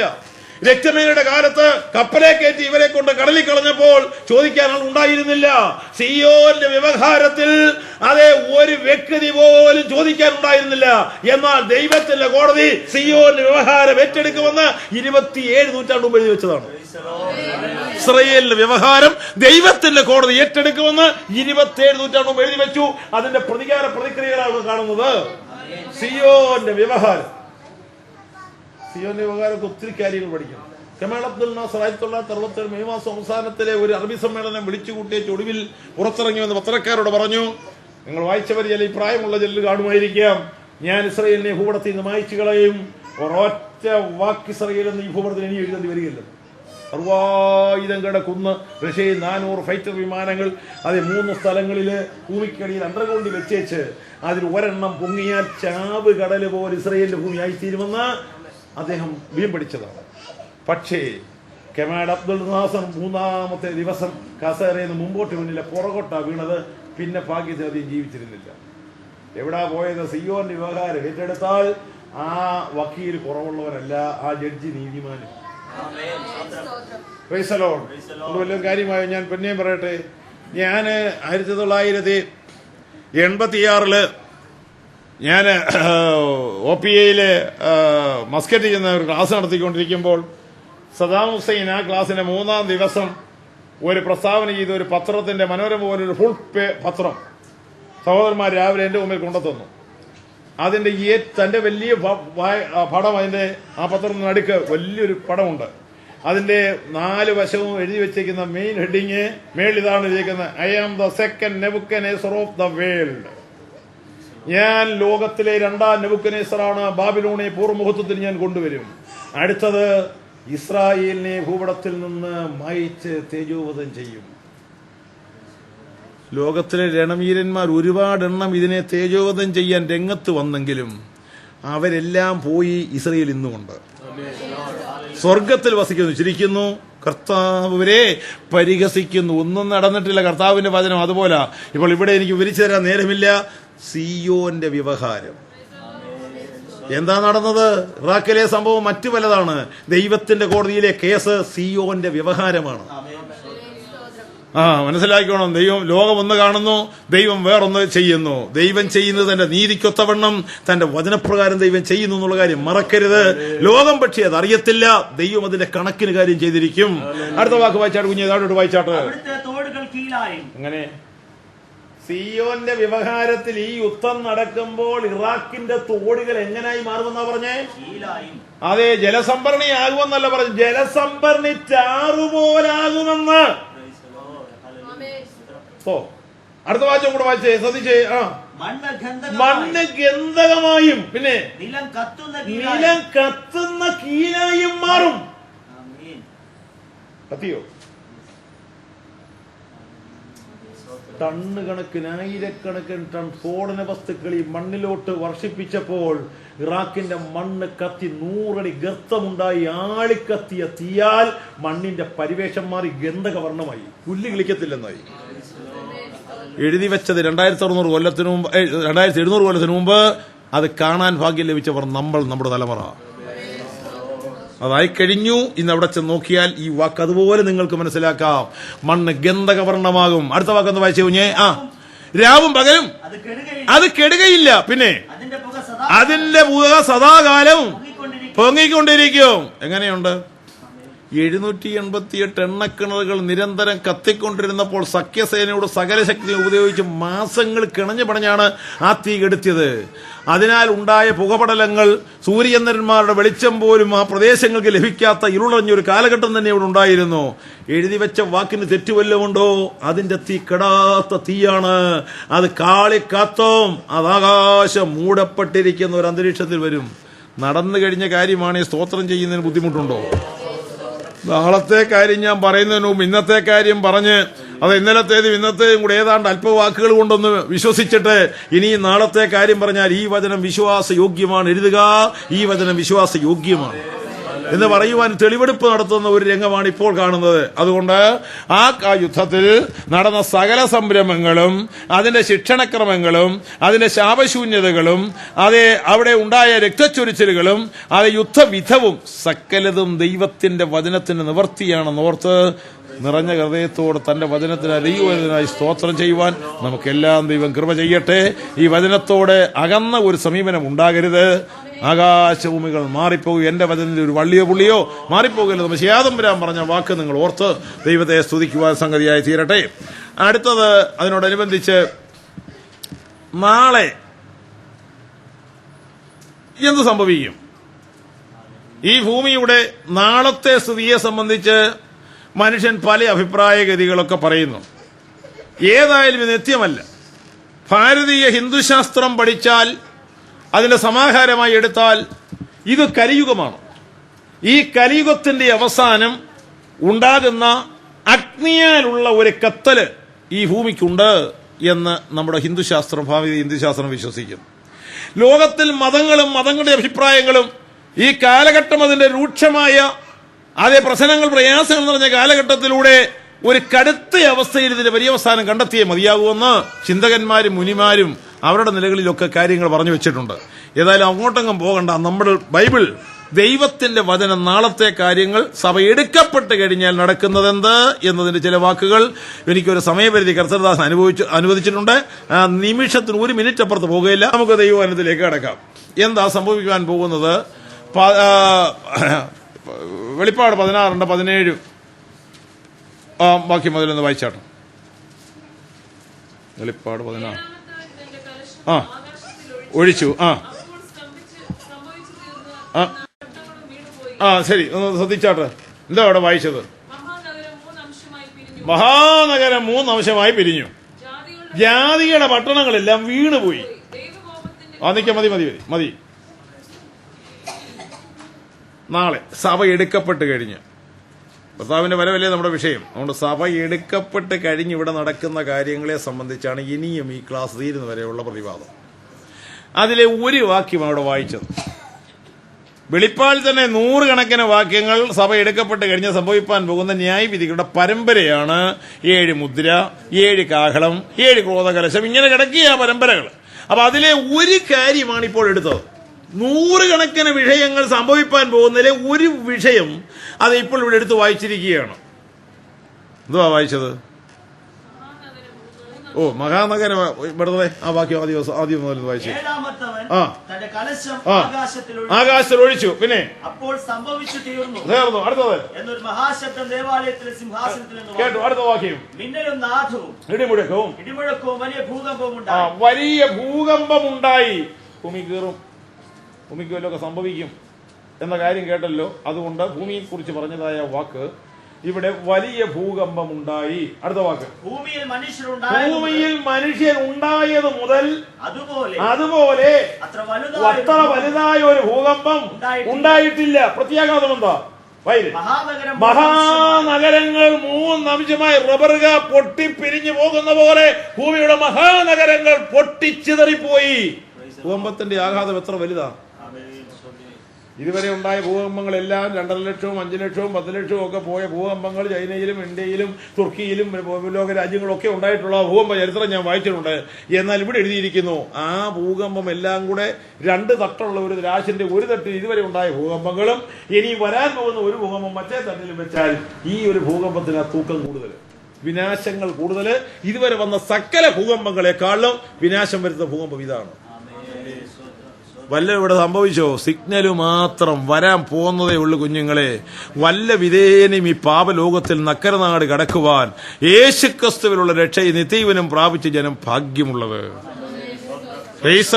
ഭാഗ്യമുള്ളത്. ആകയാൽ അത്യുന്നതങ്ങളെ ദൈവത്തിന് മഹത്വം, ഭൂമി ദൈവപ്രസാദമുള്ള മനുഷ്യർക്കും സമാധാനം. നിനക്ക് ഇന്ന് രാത്രി ദൈവപ്രസാദം ലഭിച്ചിട്ടുണ്ടോ? ഇല്ലെങ്കിൽ ഇന്ന് രാത്രി ആ പ്രസാദം വാങ്ങിപ്പോകണമേ. ഈ വാക്യത്തിന്റെ അർത്ഥത്തിലോട്ട് കടന്നാട്ട്. അപ്പോൾ ഭൂമിയിലെ ഈ ഭൂകമ്പം ഉണ്ടാകും. അത് അത്യന്തം അഗാധമായാണ്. ഇതുവരെ സംഭവിച്ചിട്ടില്ലാത്ത നിലയിലുള്ള വലിയ ഭൂകമ്പമാണ് അത്. ജാതികളുടെ മഹാപട്ടണങ്ങള് അത് 3 അംശമായി പിരിഞ്ഞ് അത് വിഭജിച്ച് ഘടകം അത് തെറിച്ച് മാറിപ്പോകുന്നതാണ്. ജാതികളുടെ പട്ടണങ്ങൾ വീണുപോയി. എന്താ ജാതികളുടെ പട്ടണങ്ങൾ എന്ന് എഴുതി വെച്ചേക്കുന്നേ? അതിന്റെ അർത്ഥം നിങ്ങൾ ചിന്തിച്ചിട്ടുണ്ടോ? സഭ ഇവിടെ ഇല്ല. 4-ാമത്തെ 1-ാം വാക്യത്തിൽ സഭ സ്വർഗത്തിൽ പോയി. ഇവിടെ കയറി വരിക എന്ന് പറഞ്ഞ് നാഥൻ സഭയെ സ്വർഗത്തിലേക്ക് വിളിച്ചു. പിന്നെ കൈവിടപ്പെടുന്നത് ജാതികളേ ഉള്ളൂ. അതുകൊണ്ട് ശേഷിക്കുന്നത് ജാതികളാണ്. പിന്നെ ഈ ഭൂമിയിലെ പട്ടണങ്ങൾ ജാതികളുടേതാണ്. അതുകൊണ്ട് ജാതികളുടെ പട്ടണങ്ങൾ വീണുപോയി എന്നവിടെ എഴുതിയിരിക്കുന്നു. ഇന്നത്തെ ജാതികൾ വസിക്കുന്ന പട്ടണങ്ങളിലൊക്കെ ദൈവമക്കളുണ്ട്. ദൈവമക്കൾ മാറ്റപ്പെട്ട് കഴിഞ്ഞാൽ അവർ മാത്രമാണ്.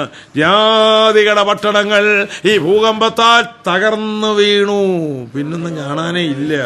അതിന്റെ പ്രത്യാഘാതം ഏതെല്ലാം ഭൂഖണ്ഡങ്ങളെ എത്രമാത്രം ബാധിക്കുന്നതാണ് എന്ന് പറഞ്ഞറിയിക്കാൻ വയ്യ.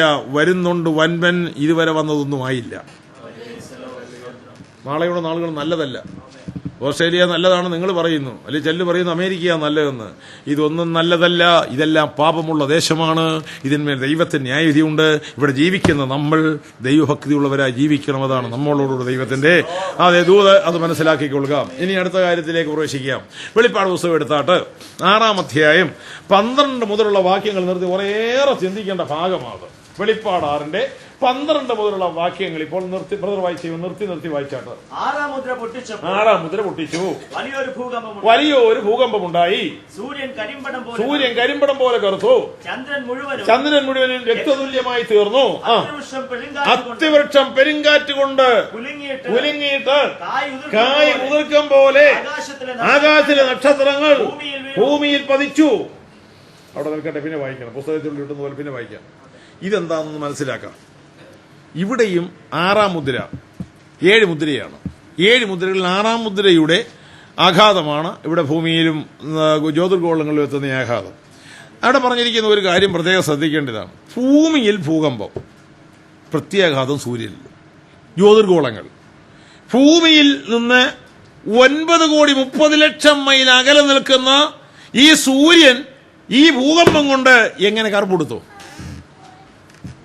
വിചിന്തനീയമായ ഒരു കാര്യമാണ്. ഇവിടെ ഭൂകമ്പം വന്നാൽ ജ്യോതിർഗോളങ്ങളെ ആകെ ബാധിക്കുക. സൂര്യനെ ബാധിച്ചാൽ മറ്റ് ജ്യോതിർഗോളങ്ങളെയൊക്കെ ബാധിക്കും. അത് ചന്ദ്രനെ ബാധിച്ചു. ചന്ദ്രൻ രക്തതുല്യം പോലെയായി. അപ്പൊ സൂര്യനെ ബാധിച്ചാൽ മറ്റ് ജ്യോതിർഗോളങ്ങളെ ബാധിക്കും. ഈ ഭൂമിക്ക് ഊർജ്ജം നൽകുന്ന സൂര്യനെ അത് ബാധിച്ചാൽ അത് ഈ ഭൂമിയെയും ഭൂവാസികളെയും ഈ പ്രകൃതിയെ മുഴുവൻ ബാധിക്കുന്നതാണ്. അത് വ്യക്തമാകുന്ന 5 തെളിവുകൾ പുറകോട്ട് തരാൻ പോവുകയാണ്. അപ്പോൾ ഇവിടെ എഴുതിയിരിക്കുന്നത് എന്തോ? ജ്യോതിർഗോളങ്ങളെ അടക്കം ബാധിക്കുന്ന ന്യായവിധി. 6-ാമത്തെ മുദ്ര പൊട്ടിച്ചപ്പോൾ ഭൂകമ്പമുണ്ടായി. ഭൂകമ്പത്തിന്റെ പ്രത്യേകത സൂര്യൻ കരിമ്പടം പോലെ കറുത്തു. സൂര്യൻ കറക്കുമോ? എന്റെയൊക്കെ ചെറുപ്പകാലത്ത് പഠിച്ചത് സൂര്യൻ നിത്യഗോളമാണ്. ചന്ദ്രൻ അമ്മാവനോ അമ്മാവിയോ ആരെങ്കിലും ഇങ്ങനെ പിള്ളേരെയൊക്കെ കളിപ്പിക്കുന്നതില്ലേ? അങ്ങനെയൊക്കെയാണ് നമ്മൾ വിചാരിച്ചത്. ഇപ്പൊ ശാസ്ത്രം വളർന്നു വന്നപ്പോൾ ഇത് അമ്മാവനും കൊച്ചമ്മയൊന്നും അല്ല. പിന്നെ ഏതാണെന്ന് അറിയാമോ? ഇതൊക്കെ നിൽക്കുന്നതും നിലയ്ക്കുന്നതുമായ വസ്തുക്കളാണ്. സൂര്യൻ എന്ന് പറഞ്ഞാൽ നിത്യഗോളമാണ്. അത് ദേവനാണ്. സൂര്യനെ ആരാധിക്കുന്ന ജനങ്ങൾ ഭൂതലത്തിന് നാനാഭാഗങ്ങളിലുണ്ട്. പക്ഷേ അമേരിക്കയുടെ സ്കൈലാബ് അത് അയച്ച സ്കൈലാബ് സമയത്തിനു മുമ്പേ അത് ഭൂമിയിൽ പതിച്ചതുകൊണ്ട് ഉണ്ടായ നഷ്ടവും അതിന്റെ കണക്കിലും അവര് ജ്യോതിർഗോളങ്ങളെ പഠിച്ചു. സൂര്യന്റെ ബ്ലോക്ക് അവർ വിസ്തൃതമായി എടുത്ത് മനോരമയുടെ ഫ്രണ്ട് പേജിൽ കൊടുത്ത് അതിന് കൊടുത്ത ഹെഡിങ് ഇതാണ്. ഞാൻ വായിച്ചിട്ടുണ്ട്. 70കളിലെ ആ പഠനമാണ്. സൂര്യൻ കരിങ്കോളമായി മാറും. സൂര്യൻ നിലനിൽക്കുന്നില്ല. അതുവരെ ആരും ആ കാര്യം അത്ര കണ്ട് ധരിച്ചില്ല. 4000 കൊല്ലം മുമ്പ് എഴുതപ്പെട്ട ഇയ്യോബിന്റെ പുസ്തകത്തിൽ 26-ാം അധ്യായത്തിന്റെ 7-ാം വാക്യത്തിൽ ഭൂമി എവിടെ നിൽക്കുന്നെന്നാണ് എഴുതി വെച്ചത്. അബദ്ധ പഞ്ചാംഗം എഴുതാതിരിക്കണമെങ്കിൽ ദൈവവചനത്തിന്റെ സത്യത്തിലേക്ക് വന്നേ മതിയാകത്തുള്ളൂ. സകല ജ്ഞാനികളും പഞ്ചപുച്ഛമടക്കി ഈ വചനത്തിന്റെ കീഴിലാണ് ഇന്ന് നിൽക്കുന്നത്. വായിച്ചാട്ട് കുഞ്ഞേ. ഉത്തരദിക്കിനെ, ഭൂമിയുടെ വടക്കേ ദിക്കിനെ ദൈവം ശൂന്യത്തിന്മേൽ വിരിക്കുന്നു. ദൈവം ഭൂമിയെ നാസ്തിത്വത്തിന്മേൽ തൂക്കുന്നു. എങ്ങനെയാ ഭൂമിയെ നിർത്തിയിരിക്കുന്നത്? ആനപ്പുറത്തുമല്ല, കുതിരപ്പുറത്തുമല്ല, അനന്തന്റെ പുറത്തുമല്ല. ലോകരാജ്യങ്ങളുടെ സിദ്ധാന്തങ്ങൾ മുന്നിൽ പൊളിച്ചുകൊണ്ട് 4000 കൊല്ലത്തിന് മുമ്പ് പരിശുദ്ധാത്മാവ് രേഖപ്പെടുത്തിയത് ഇയ്യോബിനോട് ഇങ്ങനെയാ പറഞ്ഞത്. പുള്ളി യൂണിവേഴ്സിറ്റിയിലെ വൈസ് ചെയർമാനും അല്ലെ പ്രൊഫസറും ഒന്നും അല്ലായിരുന്നു. പരിശുദ്ധാത്മാവ് പറഞ്ഞു, ഇയ്യോബേ, നിനക്കറിയാമോ, ഉത്തരദിക്കിൽ യാതൊരു സൃഷ്ടിയും ഇവന്റെ ശൂന്യതയാണ്. ശാസ്ത്രജ്ഞന്മാർ കണ്ടുപിടിച്ച് തെളിയിച്ചു. ഭൂമിയുടെ വടക്കേ ഭാഗം, അഥവാ ഈ വടക്ക് നോക്കി യന്ത്രവും വടക്കേ ഭാഗത്തെക്കുറിച്ചൊക്കെയുള്ള കൂടുതൽ പഠനം വേദപുസ്തകത്തിലുമുണ്ട്. ഉയർച്ച വരുന്ന തെക്കും നല്ല, പടിഞ്ഞാറും നല്ല, കിഴക്കും നല്ല എന്നെഴുതിയപ്പോൾ അത് വടക്കു നിന്നാണെന്ന് വ്യക്തമായി എഴുതി. സൃഷ്ടികളൊന്നും അവിടെ ഇല്ല. ശൂന്യമായ അതിവിപുലമായ വിശാലമായ ഒരു സ്ഥലം ഇവിടെ കിടക്കുകയാണ്. പലർക്ക് അതിനെക്കുറിച്ച് പല അഭിപ്രായമുണ്ട്. ഈ അഭിപ്രായം ഒന്നും ഇപ്പോൾ എടുത്ത് നിരത്തി വെക്കുവാൻ നേരമില്ല. അതുകൊണ്ട് ഞാൻ വേഗത്തിൽ ആ ഭാഗത്ത് ഒഴിഞ്ഞു പോവുകയാണ്. അപ്പോൾ അടുത്ത വാക്ക് വായിച്ചാട്ടെ. ഭൂമിയെ ഉത്തരത്തേക്ക് ശൂന്യതയാണ്, പിന്നെ ഭൂമിയെ നാസ്തിത്വത്തിന്മേൽ തൂക്കുന്നു. അവൻ വെള്ളത്തെ മേഘങ്ങളിൽ നിൽക്കട്ടെ. ഈ വാക്യം നിങ്ങൾ എന്താ മനസ്സിലാക്കി? ഇംഗ്ലീഷ് ഉപയോഗിക്കുമ്പോൾ നത്തിങ് എന്ന്. ദൈവം ഭൂമിയെ ഒന്നുമില്ലായ്മയിൽ നിർത്തിയിരിക്കുന്നു എന്ന് പറഞ്ഞാൽ അർത്ഥം എന്തുവാ? ശൂന്യത്തിന്മേൽ നിർത്തിയിരിക്കുന്നു എന്ന് പറഞ്ഞാൽ അർത്ഥം എന്തുവാ? താഴെ തൂണില്ല, സൈഡിൽ വലിച്ചു കെട്ടില്ല, മേളിൽ കൊളുത്തില്ല. മുമ്പേ ഞാൻ പറഞ്ഞ പോലെ 23.5 ഡിഗ്രിക്ക് ചരിഞ്ഞു നിൽക്കുന്ന ഈ ഭൂമി അതിന്റെ ക്രമത്തിൽ തെറ്റാതെ അത് നിരന്തര ചലനത്തിലും ആ ഓരോ സെക്കൻഡിലുമുള്ള അതിന്റെ അത് വലിയ ചലനത്തിലും കൂടെ ഈ ഭൂമി ഇങ്ങനെ കറങ്ങി ഈ ജ്യോതിർഗോളങ്ങൾ എല്ലാം കൂടെ കറങ്ങി പോകുമ്പോൾ തമ്മിൽ കൂട്ടിയിടിക്കാതെ അതിനെ നിലയ്ക്ക് വരെ നിർത്തിയവൻ ആര്? അച്ചുകൊണ്ട് തേഞ്ഞില്ല, ആക്സിൽ ഒടിഞ്ഞില്ല, അതിന്റെ ബയറിംഗ് ഒന്നും കേടുവച്ചിട്ടില്ല. ഇത്രായിരം വർഷങ്ങൾ ഓടിയിട്ട് കേടുപാട് പറ്റാതെ ആ 23 ഡിഗ്രിക്ക് 23.25 അത് 23.4 നിർത്തിയവൻ ആര്? അവന്റെ വചനത്താൽ ഇന്ന് നിൽക്കുന്നു. അവനെ സർവ്വനിയന്താവായ നിത്യദൈവം എന്ന് ഞാൻ വിളിക്കുന്നു, അല്ല വേദോസ്തവം വിളിക്കുന്നു. അറിയാൻ ദൈവം അതിനെ നിർത്തിയിരിക്കുന്നത് എങ്ങനെയാണ്? ശൂന്യത്തിന്മേലാണ്. അന്തരീക്ഷത്തിൽ പന്തെറിഞ്ഞാൽ അവിടെ നിൽക്കുന്ന പോലെ ഈ ഭൂമി അങ്ങനെ നിൽക്കുകയാണ് അവിടെ. പക്ഷെ ഒരു കാര്യം, ശാസ്ത്രജ്ഞന്മാരിപ്പോൾ ആ കാര്യം അംഗീകരിച്ചു കഴിഞ്ഞല്ലോ. എന്നാൽ വേറൊരു കാര്യം അതിനപ്പുറത്ത് കിടപ്പുണ്ട്. 32-ാം അധ്യായം യോബിന്റെ 33-ാം വാക്യം ഞാൻ വായിച്ചാട്ട്, ആ വാക്യത്തിനകത്ത് നമുക്കിത് ചുമ്മാതെ നിൽക്കുകയാണെന്ന് തോന്നിയാലും ആ നിൽക്കുന്ന കാര്യം എന്താണെന്ന് അന്നേ എഴുതി വെച്ചിട്ടുണ്ട്. അത് വായിച്ചേ, 38-33 വായിച്ചേ.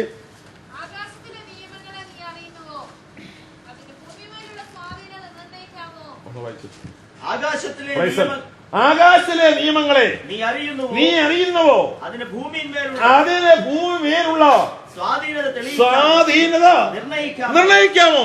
യോബേ, ഈ ആകാശത്തിൽ വെച്ചിരിക്കുന്ന നിയമമൊന്നുമല്ലോ നിനക്കറിയാമോ? ആകാശത്തിലെ നിയമങ്ങളാണ് ഭൂമിയുടെ നിലനിൽപ്പിന് സ്വാധീനത ഉണ്ടാക്കുന്നത്.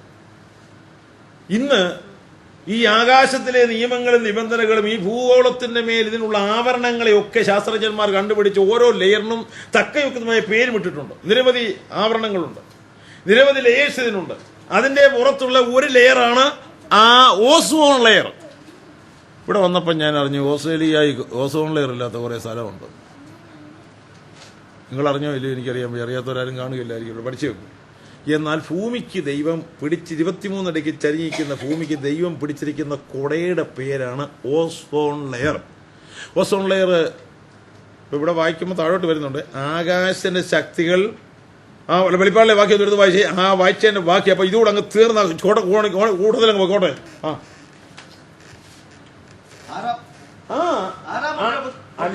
അത്രയൊന്നും അത് കഴിഞ്ഞ ആകാശത്തിന്റെ ശക്തികൾ മാറിപ്പോയി. പുസ്തക ചുരുളി ചുരുട്ടുന്നത് പോലെ, അവിടെ പോലെ പുസ്തക ചുരുളി ചുരുട്ടുന്നത് പോലെ ആകാശം മാറിപ്പോയി. അങ്ങനെ ആകാശം പോയെന്ന കർത്താവായ യേശു പറഞ്ഞത് ആകാശത്തിന്റെ ശക്തികൾ മാറിപ്പോയെന്ന. അതും ശരി, ഇത് തന്നെയാ അതിന്റെ അർത്ഥം. ആകാശം പുസ്തക ചുരുളി ചുരുട്ടുന്ന പോലെ മാറ്റിക്കളഞ്ഞെന്ന്. പിന്നെ ഭൂമിയുടെ നിലനിൽപ്പ് എന്തുവന്ന് താഴെ വായിക്കാൻ പോവാ, നേരെ കൊണ്ടേ വായിക്കാൻ. പിന്നത്തെ ഭൂമിയുടെ നിലനിൽപ്പ് എന്താന്ന് നോക്കിക്കോ. എല്ലാ മലയും ദ്വീപും എല്ലാ ദ്വീപും സ്വസ്ഥാനത്ത് സ്വസ്ഥാനത്തു നിന്ന് ഇറങ്ങിപ്പോയി. പിന്നെ ഭൂമിയിലെ ആ രാജാക്കന്മാർ ഇനി ഞാൻ അത് പിന്നെ വായിപ്പിക്കാം നേരം ഉണ്ടേല്. അപ്പോൾ ഇവിടെ ഈ പറഞ്ഞ ഭാഗം എന്തോടെ, അപ്പോൾ ഈ ലേഷ് ആകാശത്തെ ഭൂമിയുടെ നിലനിൽപ്പിന് ദൈവം കൊടുത്തിരിക്കുന്ന ഈ ആവരണങ്ങളെ ഇളക്കി മാറ്റിയാൽ ഭൂമിക്ക് നിൽക്കാനൊക്കത്തില്ല, കടലിൽ നിൽക്കാനൊക്കെയില്ല, കര നിൽക്കാനൊക്കില്ല, ദ്വീപിൽ നിൽക്കാനൊക്കത്തില്ല, മലകൾക്ക് നിൽക്കാനൊക്കത്തില്ല. ആകെ താളം തുല്യം. എന്താണ്ട് ഇവിടെ വായിച്ചു, സഭ എടുക്കപ്പെട്ട് കഴിഞ്ഞ് പിന്നീടുള്ള ഭൂമി കുഞ്ഞെ താമസിക്കാൻ കൊള്ളത്തില്ല. ഓസ്ട്രേലിയ ആയാലും അമേരിക്ക ആയാലും ഇന്ത്യ ആയാലും സംഗതി കുഴച്ചില്ല. അതുകൊണ്ട് നിങ്ങൾ മറക്കരുത്, ഈ കാണുന്നതൊന്നും നിത്യമല്ല. ദൈവം നമുക്കൊരിക്കൽ കാണാത്തൊരു നിത്യതയുണ്ട്. അതിനായി നമ്മെ ഒരുക്കുന്ന ഈ വചനത്തിന്റെയും ആത്മാവിന്റെയും പ്രവൃത്തിയിൽ നമ്മൾ ചേർന്ന് ദൈവത്തെ സ്തുതിക്കുവാനിടയായി തീരട്ടെ. അതുകൊണ്ട് ഈ ഉപയോഗിച്ച വാക്കിന്റെ അർത്ഥം അത് ഏറ്റവും വേഗം സംഭവിക്കേണ്ട കാര്യമാണ്. ഈ ഓസോൺ ലെയർ നമുക്ക് ചെയ്യുന്ന ഗുണം എന്തോ?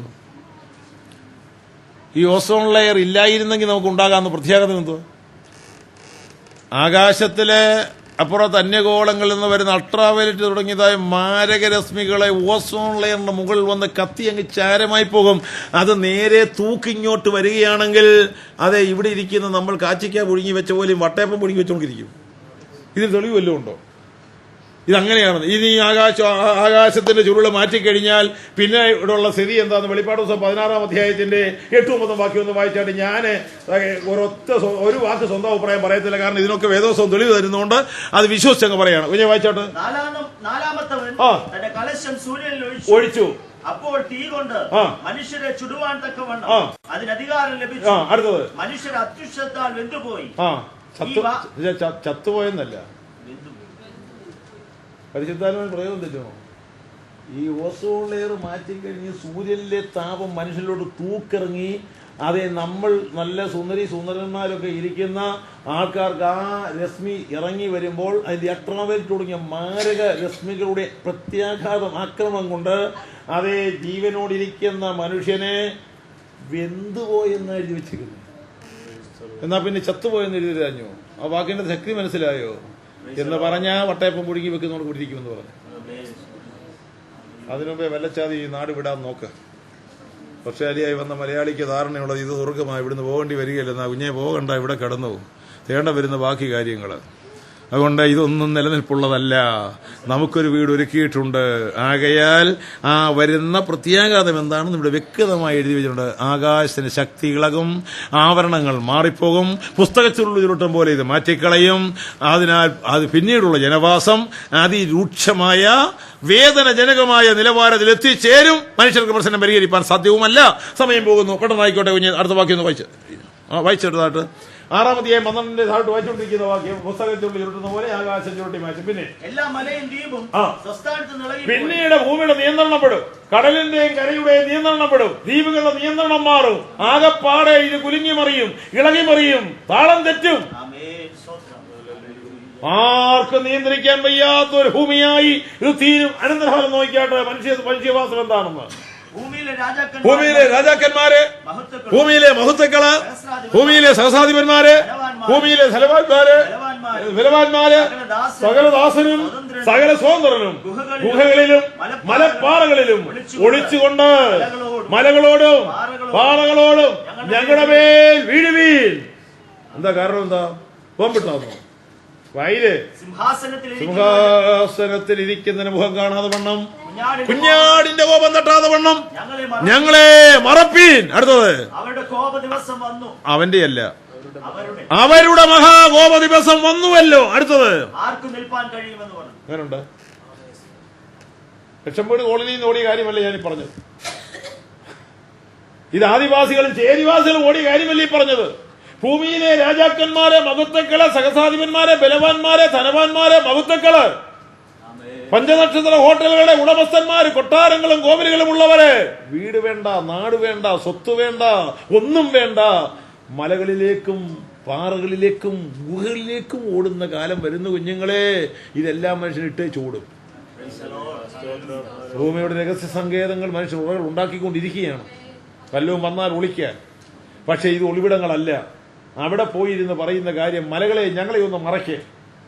സുവിശേഷം വേണ്ട, ദൈവവചനം വേണ്ട, സത്യം വേണ്ട, ഭക്തി വേണ്ട, അതേ ദൈവത്തെ വേണ്ട, ദേവനെ വേണ്ട, ഒന്നും വേണ്ട. അവരോട് തന്നെ പറയുന്നു. ഒരു ദിവസം അവര് പറയും ഞങ്ങൾക്ക് സഹിക്കാൻ വയ്യ, ഞങ്ങൾക്ക് നിൽക്കാൻ വയ്യ. ഇന്നവന്റെ സ്നേഹം തേടി വന്നപ്പോൾ അംഗീകരിക്കാത്ത മനുഷ്യ, അവന്റെ കോപം വരുമ്പോൾ അതേ മറയപ്പെടുവാൻ സ്ഥലം ഉണ്ടാകത്തില്ല. അത് ശക്തമായിട്ട് പറഞ്ഞു. അവരുടെ മക കുഞ്ഞാടിന്റെയും സിംഹാസനസ്ഥന പിതാവിന്റെയും കോപം വന്നുവല്ലോ, അവരുടെ മഹാകോപ ദിവസം വന്നല്ലോ. ആർക്ക് നിൽക്കാൻ കഴിയും? ചൂള പോലെ കത്തുന്ന ഒരു ദിവസം വരുന്നു. സകല അഹങ്കാരും ദുഷ്പ്രവൃത്തിക്കാരും താളടിയാകും. മലാഖി 4:1 ഞാൻ പറഞ്ഞത്. മനസ്സിലായോ കാര്യങ്ങള്? മലാഖി 4:1 അത് എങ്ങനെയാണ് എന്താണെന്ന് അവിടെ എഴുതി വെച്ചിട്ടുണ്ട്. അതുകൊണ്ട് അതിലെ പതനം ഈ പ്രകൃതിയുടെ അതേ പ്രത്യാഘാതങ്ങള് സൂര്യനിലും ചന്ദ്രനിലും നക്ഷത്രങ്ങളിലും പ്രകൃതിയിലും കടലിലും കരയിലും എല്ലാം ഉണ്ടാകുമ്പോൾ ഭൂമിക്ക് നിൽക്കാൻ കഴിയില്ല, ഭൂവാസികൾ നിൽക്കാൻ കഴിയില്ല. എന്നാൽ നിങ്ങളോട് ഞാൻ പറയട്ടെ, അന്ന് അവന്റെ ജനങ്ങളായ നമ്മൾ, അവന്റെ ദാസന്മാർ അവന്റെ മുഖം കണ്ടവനെ ആരാധിക്കും. ഭൂവാസികൾക്കും രാജാക്കന്മാർക്കും അവന്റെ മുഖം കാണാൻ വയ്യാന്ന് ഒളിച്ചോടുമ്പോൾ ദൈവമക്കളെ നമുക്ക് അവന്റെ മുഖം കണ്ടവനെ ആരാധിപ്പാൻ ദൈവം ഒരുക്കിയ സുവർണ അവസരങ്ങൾക്കായി സ്തോത്രം ചെയ്യാം. അവനെ കൈക്കൊണ്ടവൻ നാം വിശ്വസിക്കുന്ന ഏവർക്ക് ദൈവമക്കളാകുവാൻ ദൈവം ഇന്ന് രാത്രി അധികാരം കൊടുത്തിരിക്കുന്നു. വിശ്വസിക്കുന്നവർക്ക് അവൻ രക്തം മൂലം പ്രായശ്ചിത്തമാകുവാൻ ദൈവം തന്റെ പുത്രനെ ഇന്നും പരസ്യമായി ഇവിടെ ഉയർത്തിയിരിക്കുന്നു. ദൈവത്തിന് സ്തോത്രം.